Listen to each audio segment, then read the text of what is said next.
27,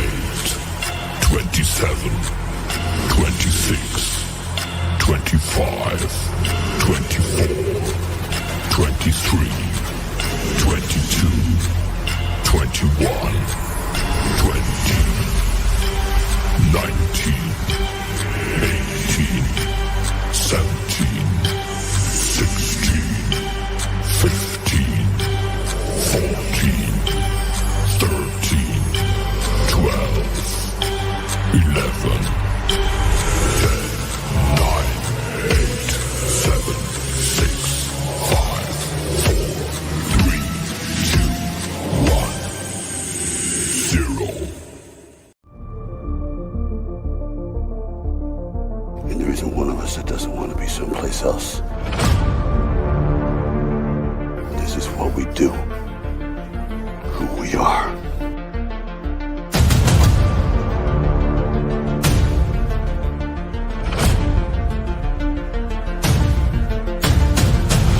Survive a war, you gotta become war.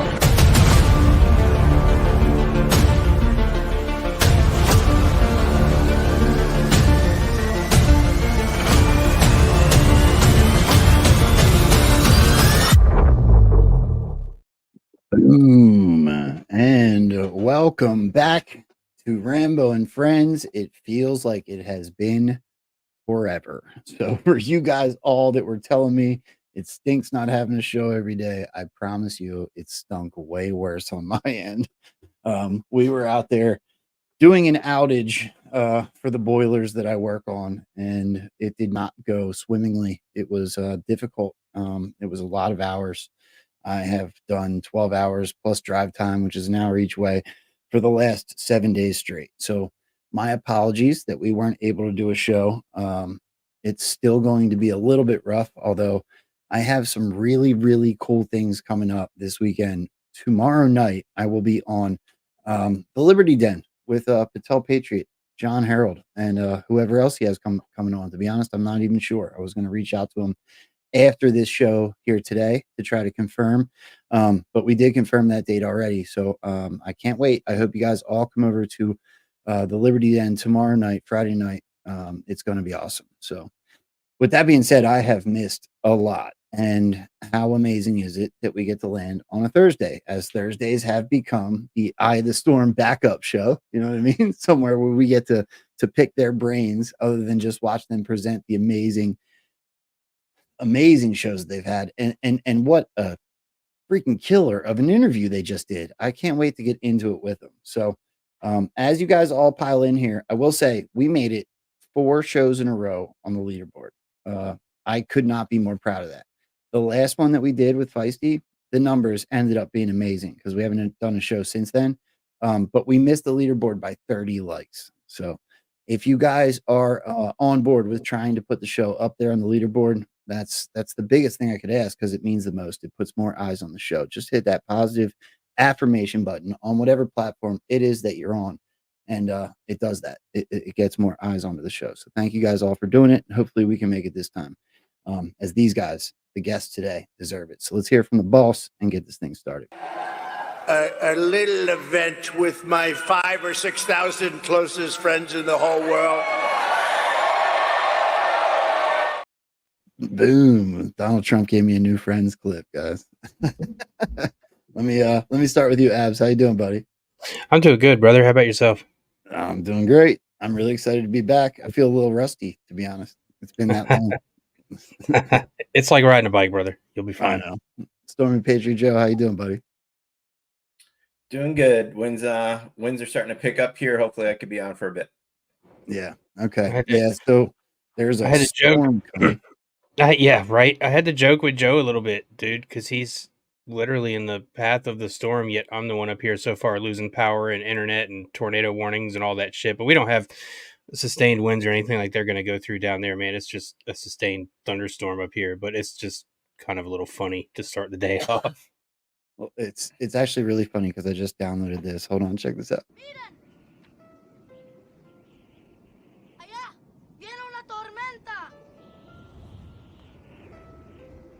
What did he just say? He said there's a storm coming in.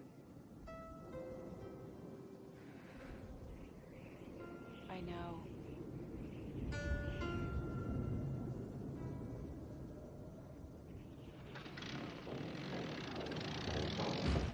All right, that's enough. That's enough. Had the Terminator theme playing in the piano in the background and shit. It was so, that's great. No, 80s movies are the greatest. Oh Sarah yeah. Connor. Totally. Get to the jump. Hey, there would never be nothing like those 80s action movies, man. Those were absolutely the best. Am I the only one hoping when Hollywood is completely exposed and destroyed, we go back to actually writing movies and doing great movies like the 80s and early 90s?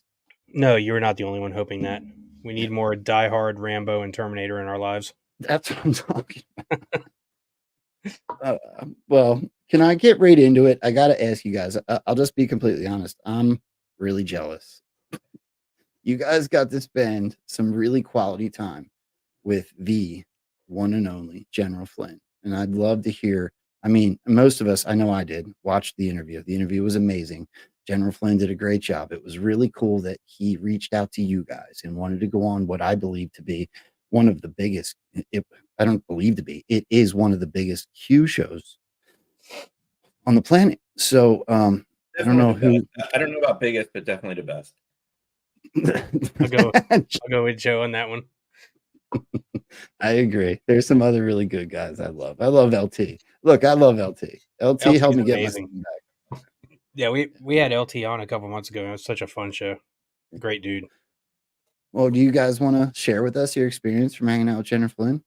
Yeah, man. I'll let Joe go first. All Oh, right. okay. Well, Joe wants to. Well, I'll let Joe go first. I've done a fair bit of talking in the first 6 minutes already, so it's Joe's turn. No. So, it was obviously a huge honor for us. It was something before we even started the show, and Paul and I talked about putting together the Storm for a couple of years actually before we ended up doing it, and we had talked about hey, as an end goal, when the timing is right, it would be awesome to get the General on the show at some point.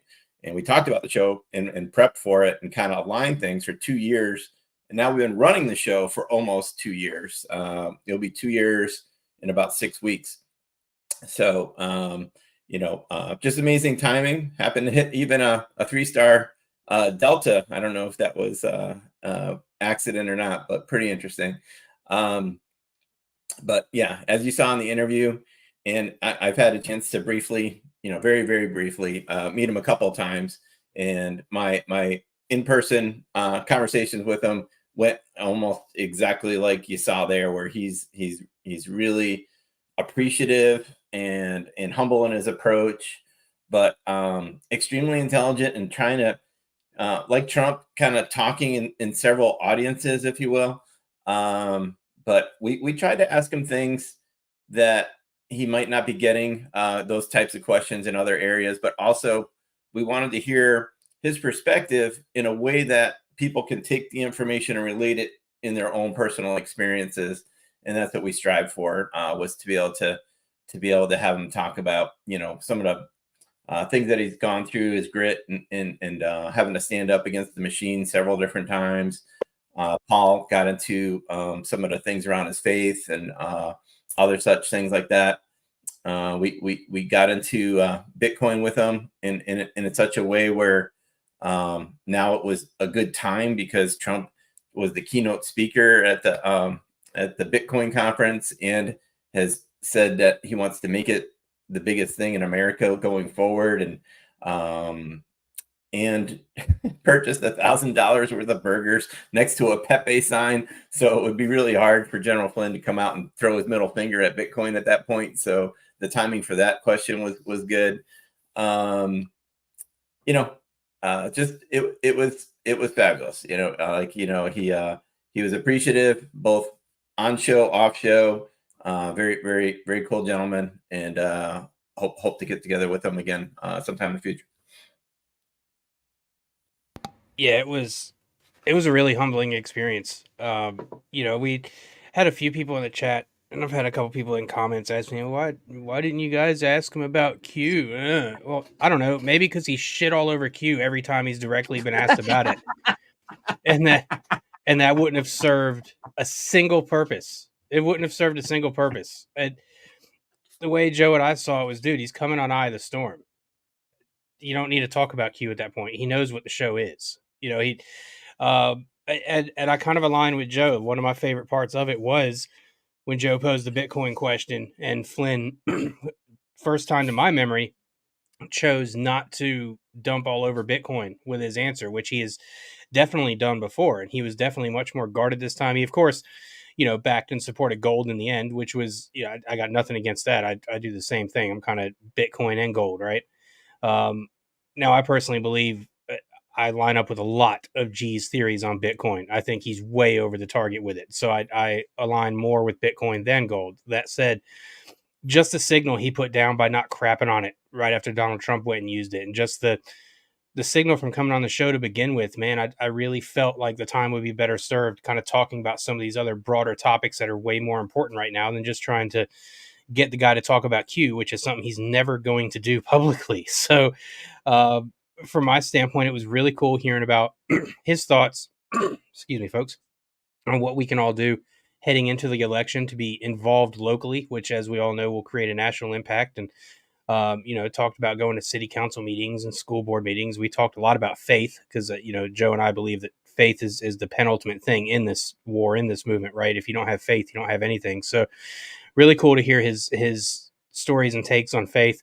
And I thought one of the underlying cool things that I really dug was his vibe itself for that interview was really kind of laid back and relaxed, and we're kind of used to seeing him fired up on some of these interviews and stuff. And it kind of felt like a couple soldiers hanging out with their general discussing things going on during the war, as opposed to him necessarily needing to bark orders or bark what's going on the whole time. And I thought that was really cool. And I can't express enough how thankful and grateful we are that he spared some time for us and was able to hang out with us for nearly an hour and have those chats, man. Like Joe said, it's been a goal of ours since we started the show to somehow, some way get him as an interview on the show, and it happened, man. So it's kind of surreal, dude. Really exciting stuff, and the timing right now is just unreal. I mean, 2 months from the election, and I don't know if it gets even closer than that. I don't know if it gets much more in your face than that, man.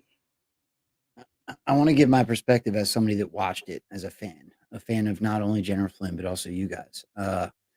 So look, for people that have read the drops and have seen the connections and are super into Q the way that I like to believe that I am, I don't need confirmation from a General Flynn. Him saying that he watches your show and giving a hat tip to Badlands as a whole was a huge moment for me. I thought it was awesome. And for anybody that can't have the basic comprehension that General Flynn talks to a very large audience. What's he got? 1 point something million, 1.2 or 1.7, brother. 1.7. No, he's up to 1.7, man. It's been that long since I looked. That's a lot of people. Dude, it's a coincidence. He hits 1.7 million on a 3-star delta and comes on Eye of the Storm. Okay. Joe, I love you, dude. That is just him doing that was such a huge confirmation for me. And there's really, if you follow the drops, what I was getting at is we don't need the confirmation. We know, we're aware, and General Flynn doesn't have to.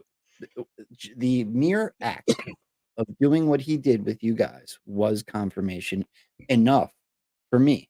And I'm very detached emotionally. I try to think very critically when it comes to these things. So I don't have an issue with it at all. I think I was super grateful for it is rather what I should probably be saying. It was awesome. You guys did a great job. You guys talked to General Quast the same way that I did. And I brought up Q with General Quast, but I got to be honest, I probably would not do it with General Flynn because I understand. I like to believe that I understand where he's coming from and where he's at within this movement. And he is motivating people on a daily basis. And he did so on your guys' show. It was awesome. Thanks, man. And we showed like a triple Flynn Q proof after the interview, just for the people. So you have to have just the slightest bit of discernment, He shows you through what he does and says. And he shows you through what he does and says almost on a daily basis, just like Donald Trump does. Okay. And we feature General Flynn on Eye of the Storm 3 times a week, and a lot of times we're showing some of the connections that he's making. So if you're a regular listener to Eye of the Storm, there was absolutely zero need to say anything further about it. It was obvious. So we just wanted to get to the topics and hear what he had to say, because like Ab said, he's either gonna laugh it off or go in a different direction, or turn it slightly to blue and on or something crazy and just get out of there with it. So it's pointless, and it only cause more discomfort for everybody. So you just have just the slightest bit of discernment and you can figure it out. So we played after the interview when General Flynn was in Mar-a-Lago, and how Donald Trump stepped up to the microphone and said, "You're with me, I'm with you, and we're in this together," in a very emphatic way, not like keeping my enemies close. I mean, this was like brothers in arms at Donald Trump's house. He said it. And then we showed the Q proof that went around. So the Q proof was like 2018 or 19 or so, where Q said, "Are you ready to serve again?" 3 stars. And then General Flynn, just a couple hours later, changes his banner to accept it. And then, Q after that put up an image of Trump, like, question asked, comms received by Flynn and accepted, and Q confirmed it. So we had all 3 there. And then the exact delta came back around this year, and General Flynn on his nephew's Facebook page went up and did like reporting for duty, ready to serve salute on that day. And Rev DQ caught it, and Rev DQ kind of put it under a General Flynn's post, and General Flynn hit Rev DQ confirming that we were on the right track with all that. So we showed all that after the interview. So I mean, I don't know what else we could do for people to understand that Flynn's in lockstep. I think you guys went above and beyond. And I got to be honest, there was one other thing that's happened to you guys since the last time we got to hang out, as it's been a few weeks, that I realize is in the past now, but I would be completely remiss. Look, I can't wait to ask you about this, honestly. What the hell? When Melania Trump responds to you guys twice in a row the morning after a show, once was weird, and I was like, "Oh, that's really cool." I showed Kim. I was like, "Yo, check this out." The second time, I was like mind blown, and the second time was really specific. Abs, do you want to tell the story? Yeah. So you're right. The first time, even Joe and myself were like, "That was probably a something," but we're gonna we don't know where we're gonna go on that one, right? But it was very weird that on a Friday night we had went over the Fourth Amendment in our We the People section. Probably did like what, Joe, a 20 or 30-minute piece on the Fourth Amendment. We dove in on it. And the next morning, here she is posting about the Fourth Amendment, right? So then the Tuesday show after that, I think Joe froze up, but it's fine. He'll be back. The Tuesday show after that, we had Brad and Abby on. And if you guys don't know Brad and Abby, they're arguably project like the most positivity of anybody in the movement, especially Abby. I absolutely adore Abby. Her energy and her light and her positivity and happiness is something that this movement needs 10 times over every day, right? So we had them on. It was a really good discussion, and the topic of kind of our personal lives and stuff came up, and I talked about how for the first couple years in this movement, nobody even knew I was married, bro. Like I kept Barbara completely hidden, mostly out of fear, because it's like, well, if they find out I'm married, then they'll start attacking her. And the reason I did that was because Barbara used to be a model. In fact, she used to be an implied nude model, and it's something that she's carried some fear around with, like, oh my God, if people find my pictures and stuff. Meanwhile, I'm over here like, I don't give a shit. You're gorgeous. If people find your pictures, what are they going to say? Oh my God, Abs has a completely smoking hot wife. Oh, but the thing was, like, I had even mentioned that Barbara felt some guilt for that, right? For doing that. Because especially where she aligns today as a conservative and a strong Christian woman, going back to that sort of modeling is something she would never do. She's had the opportunity to and has turned down paid gigs and stuff because it's just not who she is anymore. And so the very next morning after this episode, out of nowhere, Melania puts up a post talking about having been proud to have been a nude model and how you need to own your past. And I'm just over here. That one's a little too specific for coincidence, bro. Dude, the Fourth Amendment was like, that's cool. Look, what a coincidence. Like, there's no coincidences except for that, like, that could have been, right? And then the nude modeling thing the next morning. And it's not like Melania posts very often. No, Those she were the doesn't. last 2 posts on her page at the time. It blew my mind, dude. I'm like, I showed Kim the second one, and I'm like, this isn't a coincidence. They didn't do it twice in a row. Right. And even she And was like, that's crazy. Like, they are definitely watching. and the thing was as well, in that part I had said that Barbara, she looked up to Melania even before Melania was the first lady because of her modeling. So Melania's modeling work was something that Barbara had looked up to and tried to emulate in some ways, and I even mentioned that as well. So it was just, eh, I don't know what to make of it. You heard General Flynn in the interview admit that he watches Badlands and Eye of the Storm. Is it really far fetched to think that maybe some of the others check in? And that goes beyond Badlands and Eye of the Storm, man. I firmly believe that white hats are keeping keys on the bigger programs and journalists, kind of to make sure we're on track, as it were, kind of to make sure that, hey, these people are out here putting the message out, trying to wake folks up. Let's make sure they're doing it the right way and not subverting. Let's make sure we're not giving too much weight to shills and the like. So I don't rule it out. I don't rule out that those folks watch some of our programming. And when I say our, that's like the royal we. If I could steal one from the Big Lebowski, it's not. I'm not just talking about Eye of the Storm there. I'm talking about the movement over. I'm certain white hats have their hand on the pulse and pay attention to a lot of this different programming us citizen journalists have going on. So I don't rule that stuff out at all, man. Well, I've been in federal custody, as you probably know, Paul. And I was like, I was a little scared and a lot honored when I found out that the feds were watching me, which I still believe they probably are, right? I even called the FBI. Did I ever show you that? Mm-hmm. Okay, You so did. I You did. even called the FBI to ask them about it, and that was a huge deal to me. I'm like, damn, I'm just this little tiny Joe Rambo over here doing my little thing, and somebody's monitoring what I'm doing. I was like, well, whatever. I'm not doing anything illegal, so I'm cool with it. Look, it is what it is. If the deep state's winning, which I absolutely 117% do not believe, then I'm going to the gulags anyway. So go ahead and monitor. But to get confirmations from somebody like the elegant, the one and the only FLOTUS and Melania Trump, I was so proud of you guys. It was awesome. It was really cool. I went to work, showed all my buddies. Like, it was awesome. Yeah, dude. Man, it made Barbara's day because at first she was kind of like, well, that's weird, huh?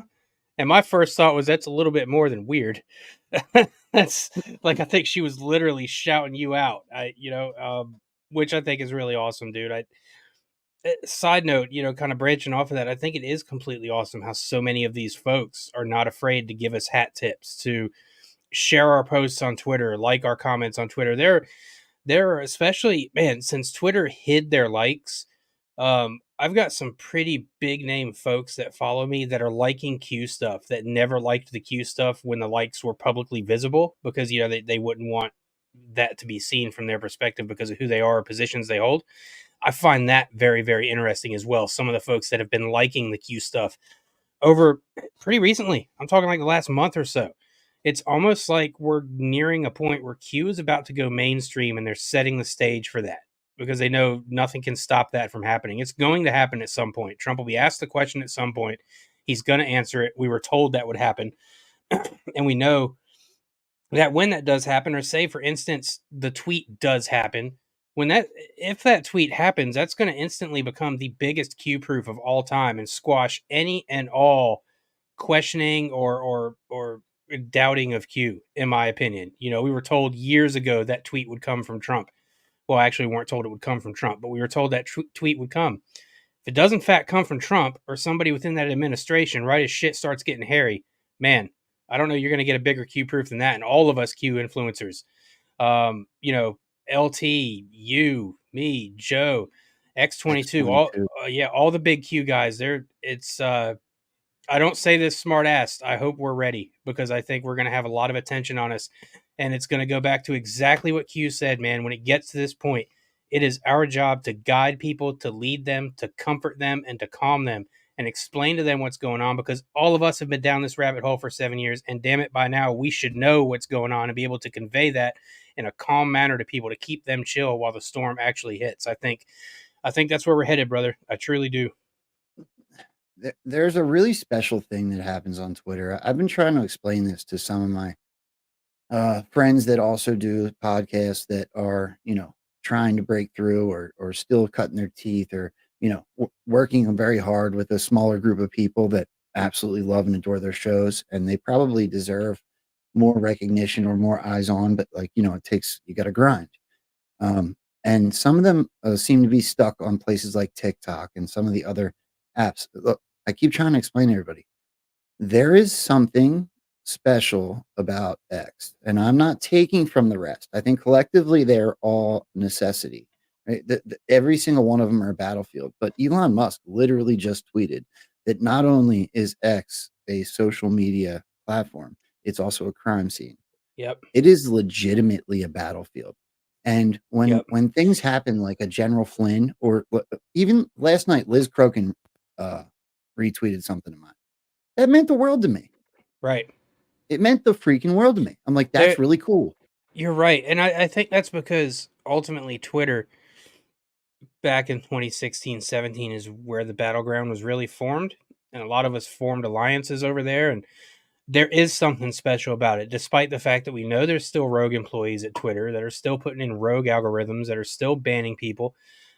It's not Elon sitting there behind his computer all day trying to fix this shit. They have thousands of employees with millions and millions and millions of lines of code that have to be gone through in order to fix all of it. It's going to take a while.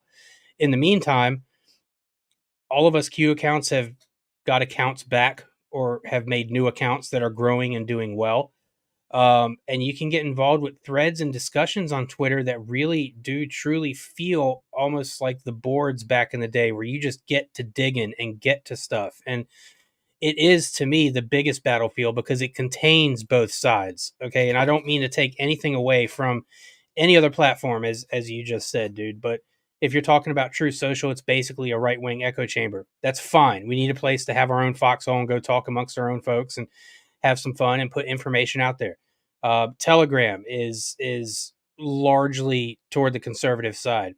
Twitter, you got them both, brother. You got left and right, and you have to go into that battlefield in order to win the minds that aren't on our side. If you're just always posting on True Social all the time, again, no knock, but I don't see how you're waking up as many people as you could be on Twitter. And so I definitely agree with you, man. And it's been a slog trying to build my account back up, but it's happening because I think it's for a reason.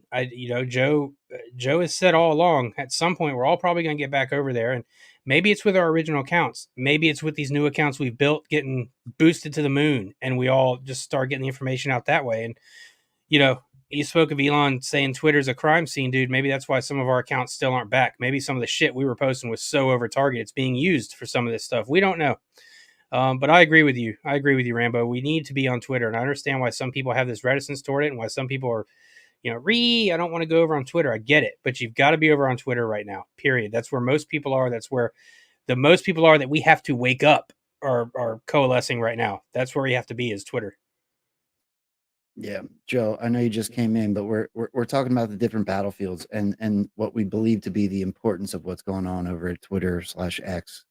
Do you have thoughts on that? Before I want to show something actually that I think pertains to this, but go ahead. Yeah, Q laid all this out. Basically said use to give the Cliff Notes version. You use Truth Social as kind of like your bunker, share ideas, but you bring them over to Twitter as the real battlefield. Pretty much everybody over at Truth Social, and there's only like 7 million people on Truth Social. Twitter has over 300 million people, and it's more split, put it that way. So so you get ideas and you share them over on X. Okay, for sure. And then what we've seen over the last week since the Diddy indictment, where Joe, since the Diddy indictment, we watched all of these accounts delete their content or lock up and block their channels so nobody could see. And then the Hillary Clinton post. CGI is already hysterical, right? Clinton Global Initiative, CGI, has been a whirlwind, but the best is yet to come. Don't miss the grand finale. Look, you might see this on TikTok, but it's not going to be for a month. Yeah, the best is yet to come. There, Mrs. Clinton. So we rolled through some of this on Eye of the Storm. On the day before, you had Biden show up at that situation, and it happened to be an exact delta of Q showing the Clinton Foundation as part of the OGI report with crimes against humanity and all that. So that was an exact delta. And then on the 24th, she posts that. So back-to-back days, you have Biden showing up there, hugging up all these weird ass Clinton Initiative people. That's an exact delta of on the 23rd, and then the next day she posts the best is yet to come. Yeah. Okay. Okay, it's probably just a coincidence. I want to kind of give Flotus the respect that she deserves, as we just talked about her a few minutes ago. She just did an interview, and I pulled the first just a little bit more than half of it, and I'd love to play that quick, get your guys' thoughts, and then transition into some more content if you guys are cool with that. Of course. Okay. So let's hear what the one and the only Flotus had to say on Fox and Friends. In this book, I believe that it was the time that I tell my story and the truth. It is a lot of misinformation and falsehoods written about me, and I want to put the record straight, and people can learn some things that they were never discussed. And I hope they enjoy the book. How did you feel about Donald Trump running again? I support him. I know how passionate he is to make America great again. We saw you backstage at the RNC. Do you want to talk about why you decided not to come out on stage and give a speech like you did in 2016? It was my decision. I think was just the time. I think was the right time. In days before, I wrote a beautiful letter to America. Yes. And I think in one way that letter was my speech. The raid on Mar-a-Lago, the house manager texts you and says the FBI is outside the house. They had access to my bedroom, closets, office, and rummaged through my personal items. Even searched Barron's room, you say. So how invasive was that? Did it make you angry? How did you feel? Yeah, it made me angry. Yes, invasion of privacy. And the way it was done I was really surprised. And you told your house manager, just leave it, don't touch anything, don't put it back. You wanted to see it for your own eyes. With your own eyes, what did it look like when you walked back in your house that had been raided? I saw unpleasant stuff that nobody wants to see it. And you get angry because, nobody should be putting up with that kind of stuff. Some person, I don't even know who or how many people, they went through my stuff. So the assassination attempts, the first one is in Butler, Pennsylvania. And you write about watching the assassination attempt on TV. And you started working and you were distracted, so you pushed pause. I think your chief of staff maybe called you and said, he's okay, but there's been a shooting. What happened next? All right, hold on. I got to stop this for just 1 second. They've already basically mentioned the Fourth Amendment stuff that you guys talked about. She just said pause, which is a huge thing that I love to spotlight, which was Donald Trump's pause statements that he's made multiple times. But the one that I love the most is pinned to the top of my Twitter account. This is legitimately going through a bunch of QE stuff as well, right, Joe? Yeah. And a lot of it, we had the Dan Scavino heads up about the knock on the door a few days prior to August 8th. So it's going off of Q. It's going off of the comms that we've seen from Scavino. And obviously the million things that we've put together about the Butler incident as well. Yeah, I can't wait to actually hear more about the Butler incident because we're going back on a Delta, right? Oh, yeah. Yeah, let's hold that one. Abs, do you got something before I hit play?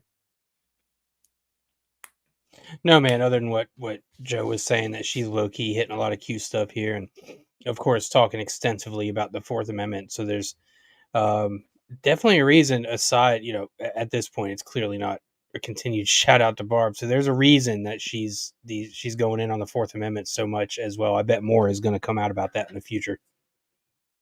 Oh, man. All right, let's keep going.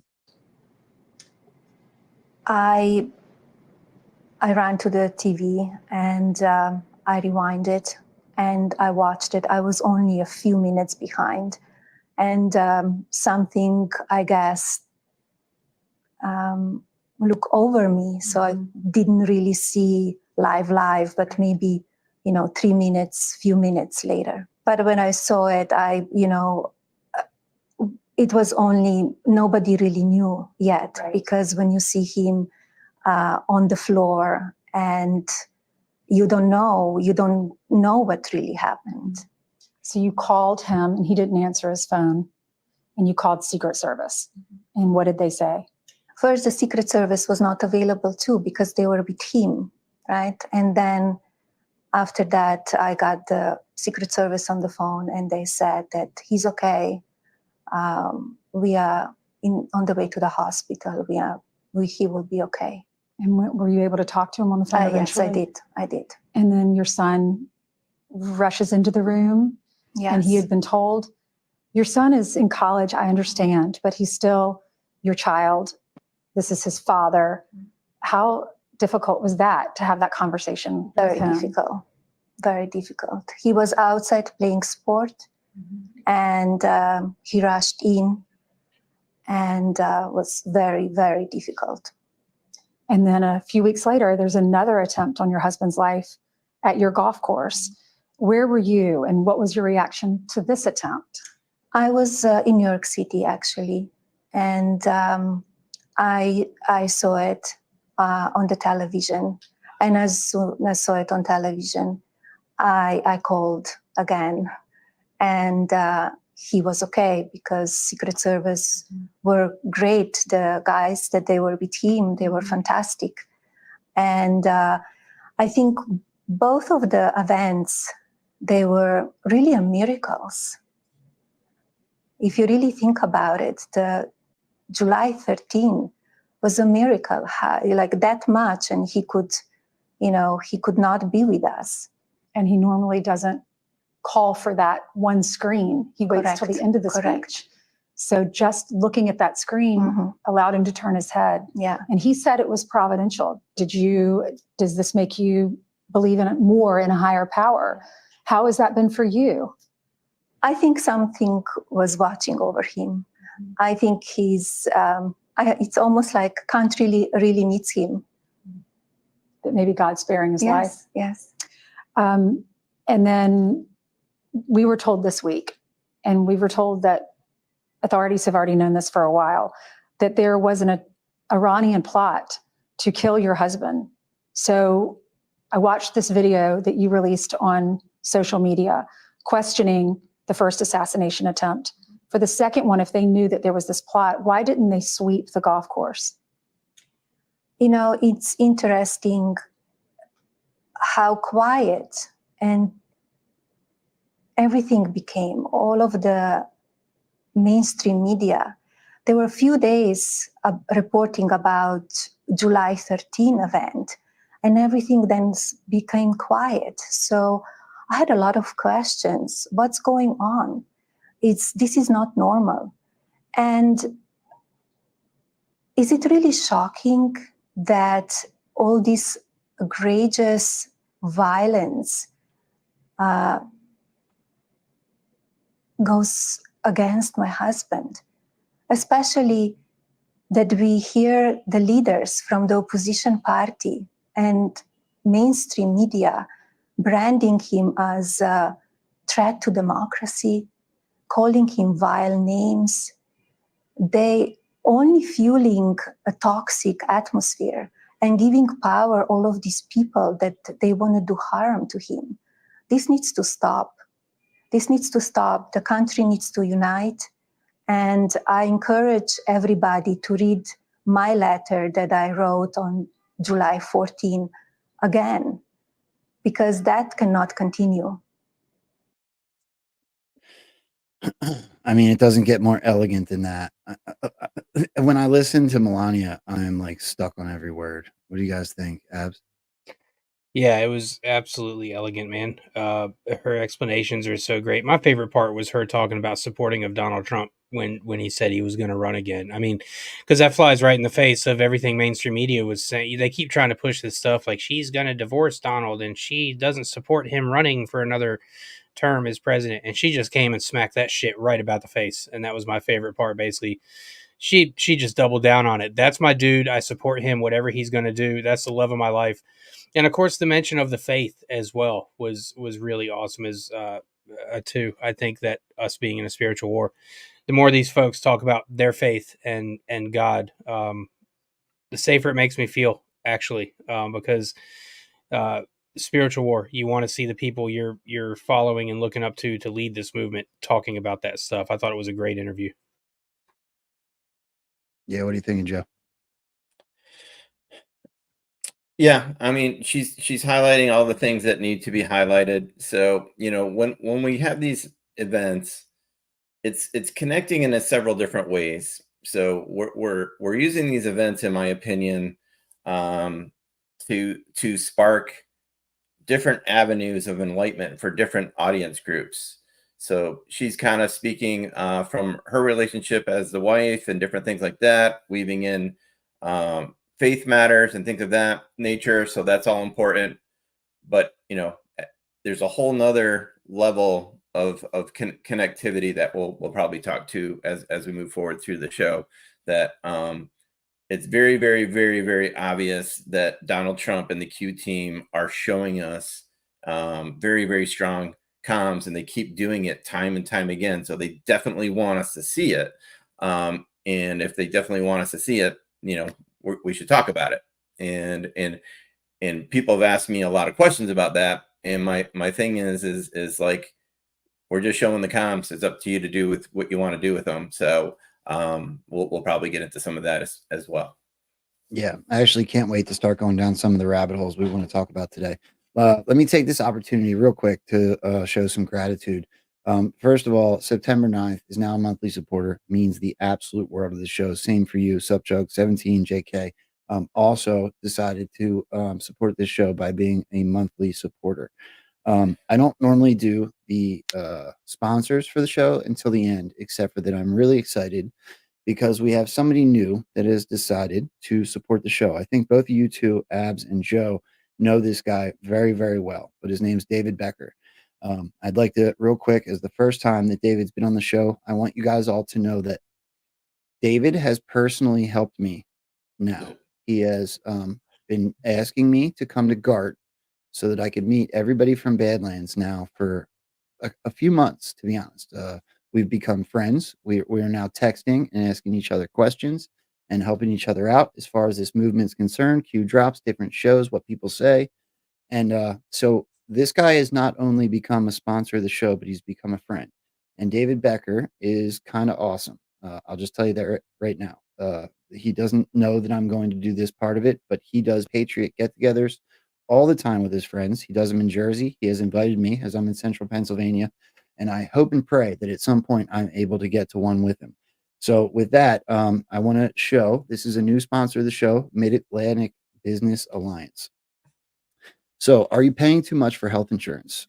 Fall is the time of the year when insurance companies send out their annual renewals and rate increases. For many, the high cost of medical insurance is about to get even worse. David Becker and his son Jesse of Mid-Atlantic Business Alliance are here to help you get the best possible PPO insurance coverage and affordable rates. If you think the cost of groceries has exploded, you should see that the hospitals are charging these days. Without the proper PPO protection, you could be liable for tens of thousands of dollars in the event of the surgery or hospital stay. Since 1990, Mid-Atlantic Business Alliance has helped individuals and small businesses get access to nationwide PPOs with cover on both in-network and out-of-network charges in every state.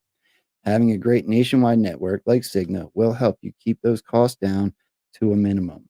If you are stuck paying your own medical insurance, as I am going to be if I get this show on its own and I don't have to go burn trash for a living anymore, Please call David for a free quote at 609-577-8557 or visit www.midatlanticba.com. That's 609-577-8557, www.midatlanticba.com. I appreciate you guys letting me do that. It's a really big deal that David's decided to also support my show as he does Badlands. So it means the world to me. I wanted to give him the spotlight for just a few minutes.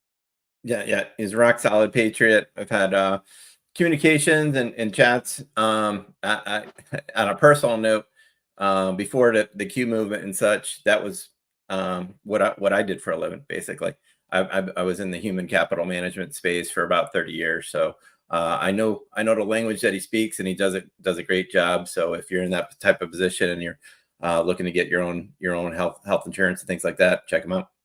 Yeah, I'm actually going to do like a long form commercial with him. We talked about it. I didn't have time today, but I've been working so much, so we haven't done it yet. But we're going to do it here very shortly, and I'm going to pin it to the top of the Rumble page where I'm going to allow him to do it professionally the way that he does it, because I believe in what he's doing. I've now talked to the guy a whole pile, and I think what he's doing is awesome. And I'm super interested because I got 5 kids here, right? 5 kids, me and Kim. And if I want to do this podcasting thing for a living, as I have not hidden, this is literally my dream. I need health insurance for not just me, but my son and all of Kim's kids and her. So I'm absolutely going to be going through David Becker. I think he's awesome. So yep. Yep. All right. So we just talked a second ago about the Butler situation. What's that drop? Is that 2350, Joe? 2390, I believe, is the one you're going to. And I sent you about 3 or 4 things in Twitter chat that we can pull up whenever you want. Do you want to? Oh, in Twitter chat. Okay. All right. Well, let me pull up 2390 first, just because I'm here, and I'll bust over there and figure out what it is that you sent me. But this is kind of mind blowing to me. When you sent this to me, I was like, "What the hell? What is going on?" So, do you want to explain? And I think it is 2350. I think I was right, Joe. I don't think it's 90. Depends on which one you mean. Well, okay. Well, maybe I should bring up 2392. Isn't he going to Butler on 10/5? Yeah. Okay. Yeah, I'm showing this one first. So he's going to Butler, Pennsylvania, where he was shot in the ear, as we all saw on television, and then he wore a My Pillow on his ear for the RNC and many days afterwards. And he's now going back to Butler, Pennsylvania on October 5th. Well, the October 5th Delta is literally about an assassination attempt on Donald Trump's life. Unauthorized missile fired, unauthorized emergency incoming missile threat, activated Hawaii POTUS Air Force One, post reroutes, coincidence, no mainstream media investigations, biggest threat to the American people. Do you want to take over here, Joe or Abs? Well, I sent you the graphic on it. Let me see which one. That's mind-blowing to me, because it feels like confirmation that what we're being shown is a controlled presentation of very real threats. The drop is presenting a very real threat. The Butler situation, I know not everyone agrees, but in my opinion, was just like everything else that we've been given. A controlled presentation of very real threats to this country and our POTUS. So for Donald Trump to go back to the scene of the crime on the exact Delta that shows us a very real assassination attempt on his life is more than mind-blowing. Yep, it's the first one in your Twitter DM of the 4 things I sent. That was the first one I clicked over to. So if you pulled that up, we could talk to it back and forth a little easier. Here we go. Boom. Stormy Patriot Joe. Twitter look funny. I don't have it at the right. Hold on, stand by. Okay. All right. Let's try this. So is this the last one you sent me, you're saying? But the first one I sent you. Not that one. This guy? There you go. All right. So pull up the post. Or yeah, just click on that. All right, yeah. So just basically what you said. Scroll back up. What a wild coincidence. Trump is going back to Butler, PA, the site of this year's attempt on the exact 6-year Delta 10-5-24.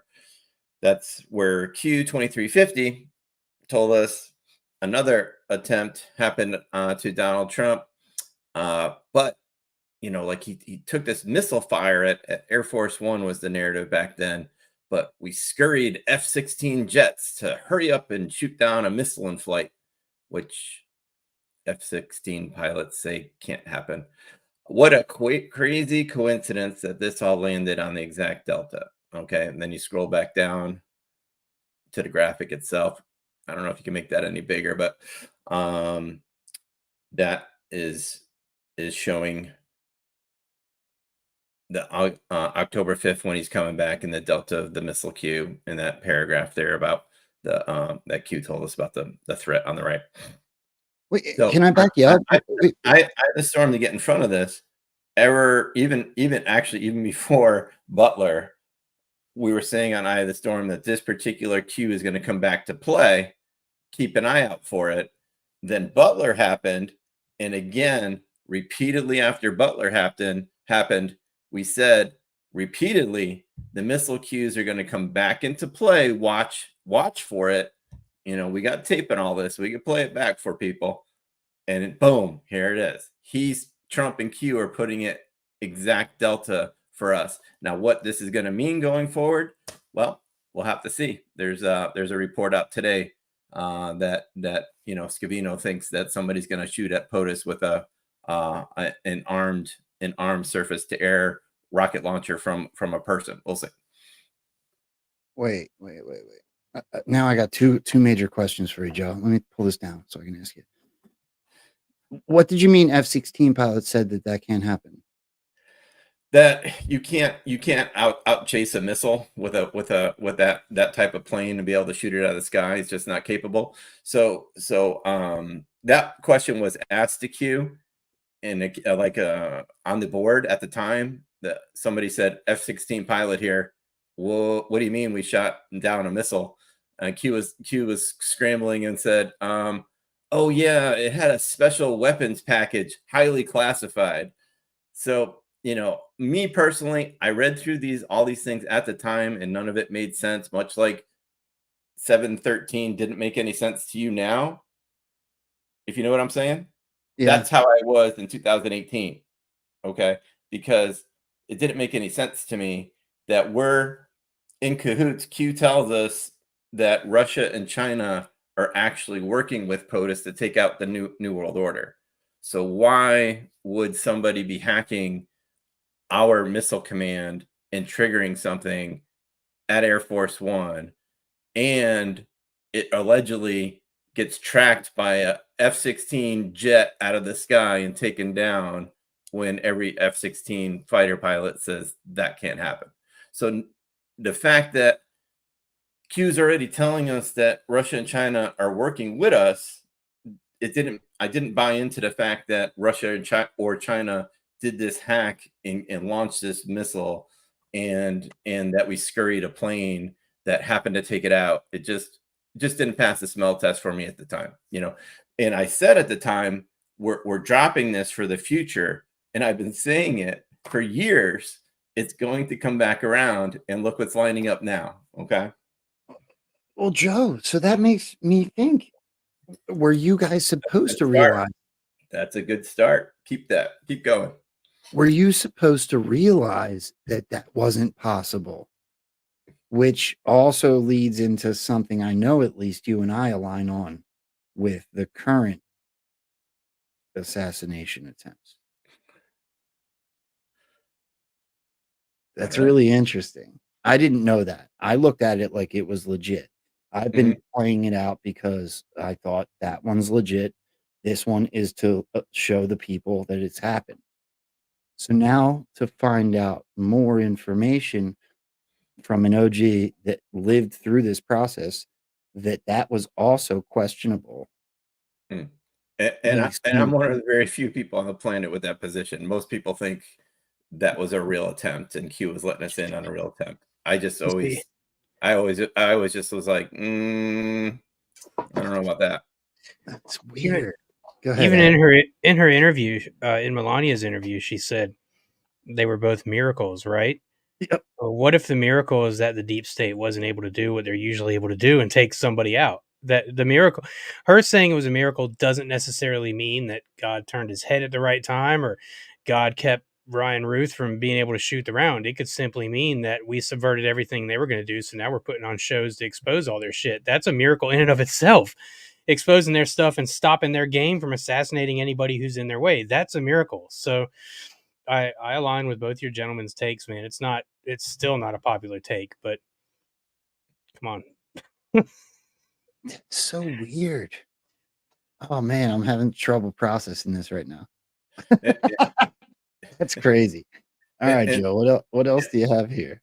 Yeah, and it's just a miracle that everything aligns from 6 years ago in the Q post. That he would be standing on red carpet, that he would be saying fight, fight, fight. Yeah, the most iconic photo in American history. Fight, fight, fight, just like the drop. He's striking the exact pose, saying the exact words on a red carpet. All of those things exactly 6 years ago. Okay.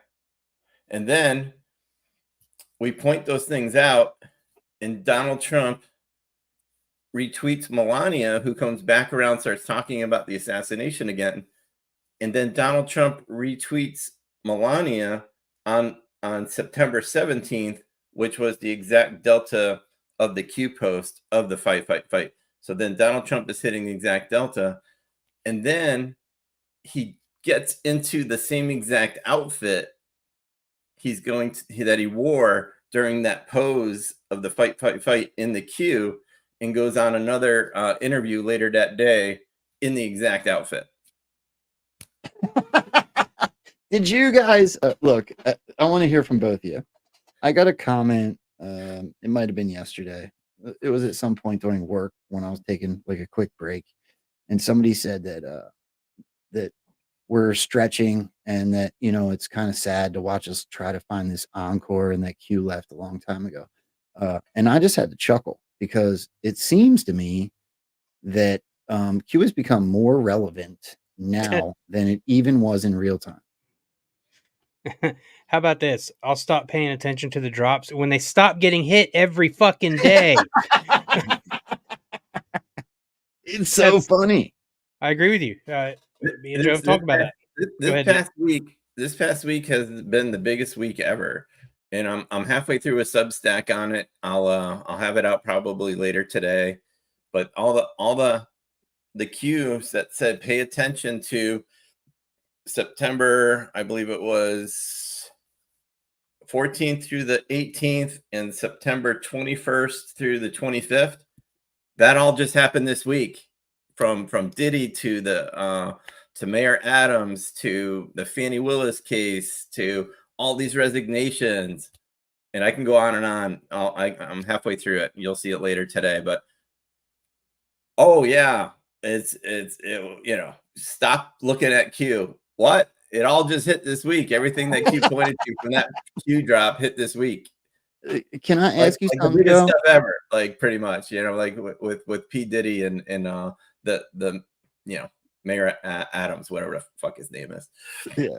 As Vicky sees it, thank you very much for the $10 Rumble rant, Joe. Do you think that I'm crazy or I might be onto something? Ryan, could be both. It could be both. I was literally gonna say, why can't it be both, bro? Okay. Well, let me present. I'm mutually exclusive. Let me present to you the thing that Stormy and myself embraced our inner crazy a couple years ago. It's okay, Rambo. You can do it, brother. It's okay. Okay. Join the dark side. We have cookies. Listen to this crazy thought I'm having. Ryan Routh is Uh-huh. the second assassination attempter, right? Right. The guy who gave Um, a note 3 months in advance that he'd fail. But go ahead. Right, correct. 3 Right. months in advance that he'd fail. His initials are RR. It's very Right. similar to Rod Rosenstein. And then Right. Donald Trump goes into a grocery store 2 days ago, and he highlights the popcorn. Well, there's a Right. drop that literally talks about Rod Rosenstein stopping D-Class, attempting to stop D-Class, and says, "Do you got your popcorn?" I don't know if the Ryan Routh was a hat tip to Rod Rosenstein. I'm just starting to, to wrap my mind around this one, but it just seems like an odd connection as Donald Trump goes in and spotlights, and then Google uses popcorn as their freaking headline yesterday. Yeah. I was literally pulling that up as you were Yes, saying yeah. that, Rambo. Yeah. Not a coincidence. So not a coincidence to me that we had, Rod Rosenstein, RR. We had this the director of the Secret Service, his initials are RR. This second attempter, his initials are RR. The second attempter happens to have a son with child porn charges. Right. That was where I was going next. I just saw the task force, the assassination task force, come on Fox News today, and he lined out like 10 or 12 or 13 different things that just would never ever happen. And he's like, we're looking at all this, and why wasn't anybody watching the roof, and why was the guy allowed to walk around with a gun for an hour, and they knew about him, that he was in position, and nobody told. Well, they told this person, but this person didn't tell that person, and he goes on and on and on and on. I'm just sitting there like, right, right, You would have to be brain dead to sit here and just believe the narrative, and then you have to decide what you're going to do with that narrative, who's really in control. So if you think that all these steps were all missed, and that Donald Trump that day decided, today is the day I'm going to change my entire routine, and I'm going to put the chart somewhere totally different, and I'm going to get to the chart when I never get to the chart, and I'm going to turn my head at the exact millisecond needed for all this to go down. And then when it all happens, we don't know, what the chaos is. I'm going to ask for my shoes, which Donald Trump posted 2 days prior about his new shoes. Let me get my shoes. Let me stand on a red carpet. Let me get above Secret Service, put myself at risk, and say the words fight, fight, fight. All that just happened to hit exactly the cue post with the pose, with the words on the red carpet, all in the same cue post. And then go over to his SUV and do it again, get up above everybody and put himself at risk. I mean, I don't know. None of those things to me make any sense whatsoever. I agree 100%, Joe. It's funny how much we align on these things. It doesn't compute as natural. And what if all these things were in reverse? What if Biden was doing all this? Would Anons buy it? Mm-mm. No, conversely, what if all this stuff that was going on with certain deep state actors and things getting arrested and taken out, Diddy being a great example, if all this stuff was going on while Trump was in office, then he's the dictator wielding the law of power against his enemies, but he's not there, and it's all falling apart. Optically, it could not be any more perfect for him in the White Hats right now. Well, that makes me think of something. As Trump just spoke yesterday, and I should play the clip, but I don't know where it's at. I don't have it pulled right up. He was in Mint Hill, North Carolina yesterday. The interstate they had to use to get there is I-485. 4 + 8 + 5 equals. Right. Right. Not that was planned, because it's like the only loop that goes around Charlotte, but it's still kind of, just another one of those little universal. Hey, there you go. 17s everywhere. Enjoy. When you get a minute, pull up the second one in that DM thread. Okay, hold on. I think I have the right clip. Let's watch this quick, and then I'll pull that right up. I would inform the threatening country, in this case Iran, that if you do anything to harm this person, we are going to blow your largest cities and the country itself to smithereens. We're going to blow it to smithereens. You can't do that. And there would be no more threats. There would be no more threats. But right now, we don't have that leadership or the necessary people, the necessary leaders. We have two people, not one. We don't even know who our president is right now. Who is our president right now? We're looking at him. We really don't know, but we have two people, not one, that only keep looking. And when you do that, when you just look, trouble always ensues. So it's big trouble for our country. Joe, I don't want to put you in a position, but you just said what I think. So do you think Donald Trump's still president right now? I think he's calling all the shots. You can argue like what that means or doesn't mean, but at the end of the day, whoever that is walking around as Joe Biden, that's legally probably the president, unlawfully legally, however you want to put it. Yeah. So I believe we allowed 2020 to happen, and for a lot of reasons, people ask me about that all the time, and it's like, what if we needed this time period for this pause? Like Q said, that we need a period where difficult truths have to come out, and it's easier to show people than tell them. Plus, what if we needed this military action to go sweep out the deep state in Ukraine and stuff that's going to either happening as we don't even know, or it's going to happen in the future in the Middle East and different areas, maybe Taiwan. We'll have to see. But those things are easier to do if you've kind of stepping back, and he's trolling on it every single day. This never would have happened if I was in office. Oh, a military cleanup of the biggest deep state on the planet in Ukraine. All right. Yeah. But if you pull up the second thing I sent you, let's roll through that quick. That one's really interesting. All right. So let's go to Julian's take here. So Julian amazingly found that I believe is Cheadle in the Q's talking about the Secret Service. So this is a Q post that all Julian did to it was highlight it and lighten it up.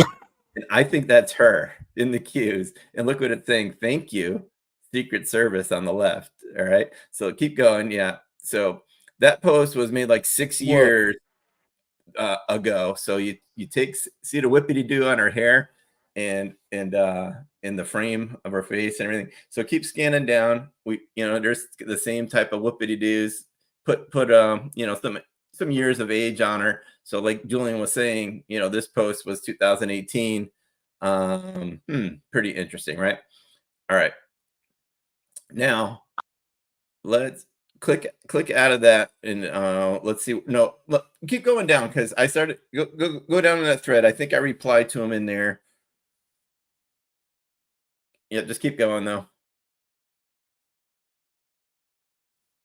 Keep going. I'll tell you what. Excuse me.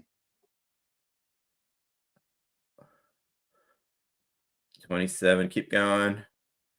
We're going to get to the 27 comms that I was talking about back in July. It might be on a different part. So is it on this one, or is it on? Right. Do I need to click? You went by. Go back down a little bit. Right. All right. Go right here. Click show replies if you can. Keep going. It's right after this.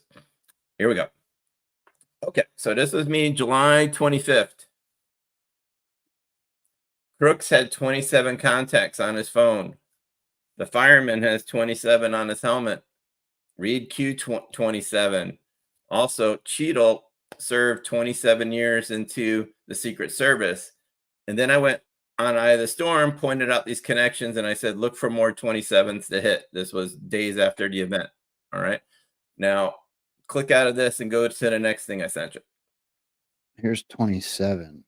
Yeah, it's in my graphic. So not everything can be publicly disclosed because so much ties back to foreign heads of state. Much will be revealed. We want transparency, not at a cost we can't recover from. Okay, So go that was back. me. That was me on July 25th. Now click out of that and go to the next thing I sent you in DM. In DM. Yeah. All right. Here you go. Open that up. All right. So just recapping what I said back in July. Now just go down to the graphic there. So there's Cheeto, 27 years serving as the Secret Service director. And there's the proof of the 27 contacts of crooks on his burner phone. There's the 27 on the helmet of the guy whose name is spelt wrong on the jacket. And then, so that was in July. And I said, watch, it's going to come back around on this particular case. It's going to hit Q27 again. And what happened yesterday? The Secret Service was informed crooks 27 minutes before the shots were fired. So this is the big breaking news yesterday, was that the Secret Service was informed of crooks 27 minutes before shots were fired. So everything we said, and we said it on Eye of the Storm as well, that all these 27 connections are all being laid out to us on purpose, and it's going to come back around. Now, the foreign heads of state, once we crack into Crooks's phone and Trump is starting to talk about Iran and these other countries, we're going to find out that that it links to foreign actors and all that. But, what can I tell you? It all lined up, as we pointed out to in advance. How does that happen? Because we followed the comms without emotion. Abs, what are you thinking, Abs? I'm completely in agreement, man.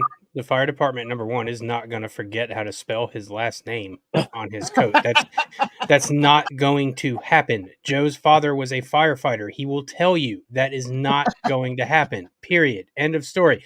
They may have gotten it back misprinted, misspelled. They would have sent that sumbitch right back and said, you fix his last name. That's just how that would have went. And that's when you look in that drop and it says not all things can be disclosed. Hello. They can't disclose to you some of these ops they are doing, man. And I let me bring this up too, because this caught me as funny. I don't necessarily know that this is a straight banger, but we know double meanings exist, right? Drop 3410 is the drop that tells you A, B, C, D, E, 1, 2, 3, 4, 5. Then Q says B2. Q is telling you that letters can equal numbers in terms of decoding and picking up on comms. Oh, look, KC is another 11-3. So I tend to align with Joe that for whatever reason, this chick is part of the show. I don't know what role she's going to end up playing, how it shakes out, but Joe's on the money. She's a part of it. And what Julian's Rum had found there, I find it really hard to argue that was her in that Q drop. And David News Treason pinged me in the thread and said, check the date she started. It was September 17th. Now I wanted to add on one thing, kind of on the topic, but I felt it important to mention is that we've been taught in this whole process to guard ourselves against narratives, to not fall for narratives. Kind of like when Trump was, quote, pushing the vaccine. Well, most of us were smart enough to not go get that shit, despite the fact of what he was saying, right? Well, he's putting out pretty strong rhetoric on Iran right now as well. And this is one of those instances where I said on Twitter, it's like, you guys didn't go get vaccinated, so don't fall for supporting another war just because he's speaking strong in Iran. And one of our friends, Angel over on Twitter, had a really good tweet that backed this up. And I love the way she worded it, and I love just the timing of it in saying to people, hey, we need to be vigilant against this and not fall for getting sucked into supporting another war. So let me go ahead and pull this tweet up real quick. And she said, the deep state has a new plan to sway conservatives' opinion to pro-war. Remove Trump and blame Iran. Receive approval from conservatives to retaliate. World War III. Deep state win. Pray for his safety, but avoid embracing the military-industrial complex's desire for endless conflict. War doesn't determine who is right. War determines who remains. And absolutely right. So I just wanted to point that out to your audience as well. Let's not get sucked into saying, hey, Iran's our next big enemy. We have to go bomb the shit out of them and get involved in another war with another country that we don't need to get involved in a war with. So really, really elegant point there brought up as well, I think, is for us to stay on target, stay on the mission. Don't get sucked into this stuff saying, hey, let's go bomb the shit out of Iran, because that's exactly what these deep state actors would love in their counter moves of what they're seeing come against them right now. And I think that's why Trump's propping their narrative up too. He's sitting there saying, I see you. I see what you're going to try to do, and I'm going to make it boomerang. I was trying to find the clip, but it's too long. I don't want to play it right now. But Trump just said in the speech yesterday, he started with Iran, first of all. He went right into the Iran stuff. And when he said it might be Iran, he also said it might not be Iran. We might find out it's somebody else, Right. as Trump Mhm. does. Yep. And I found that super interesting when I heard it.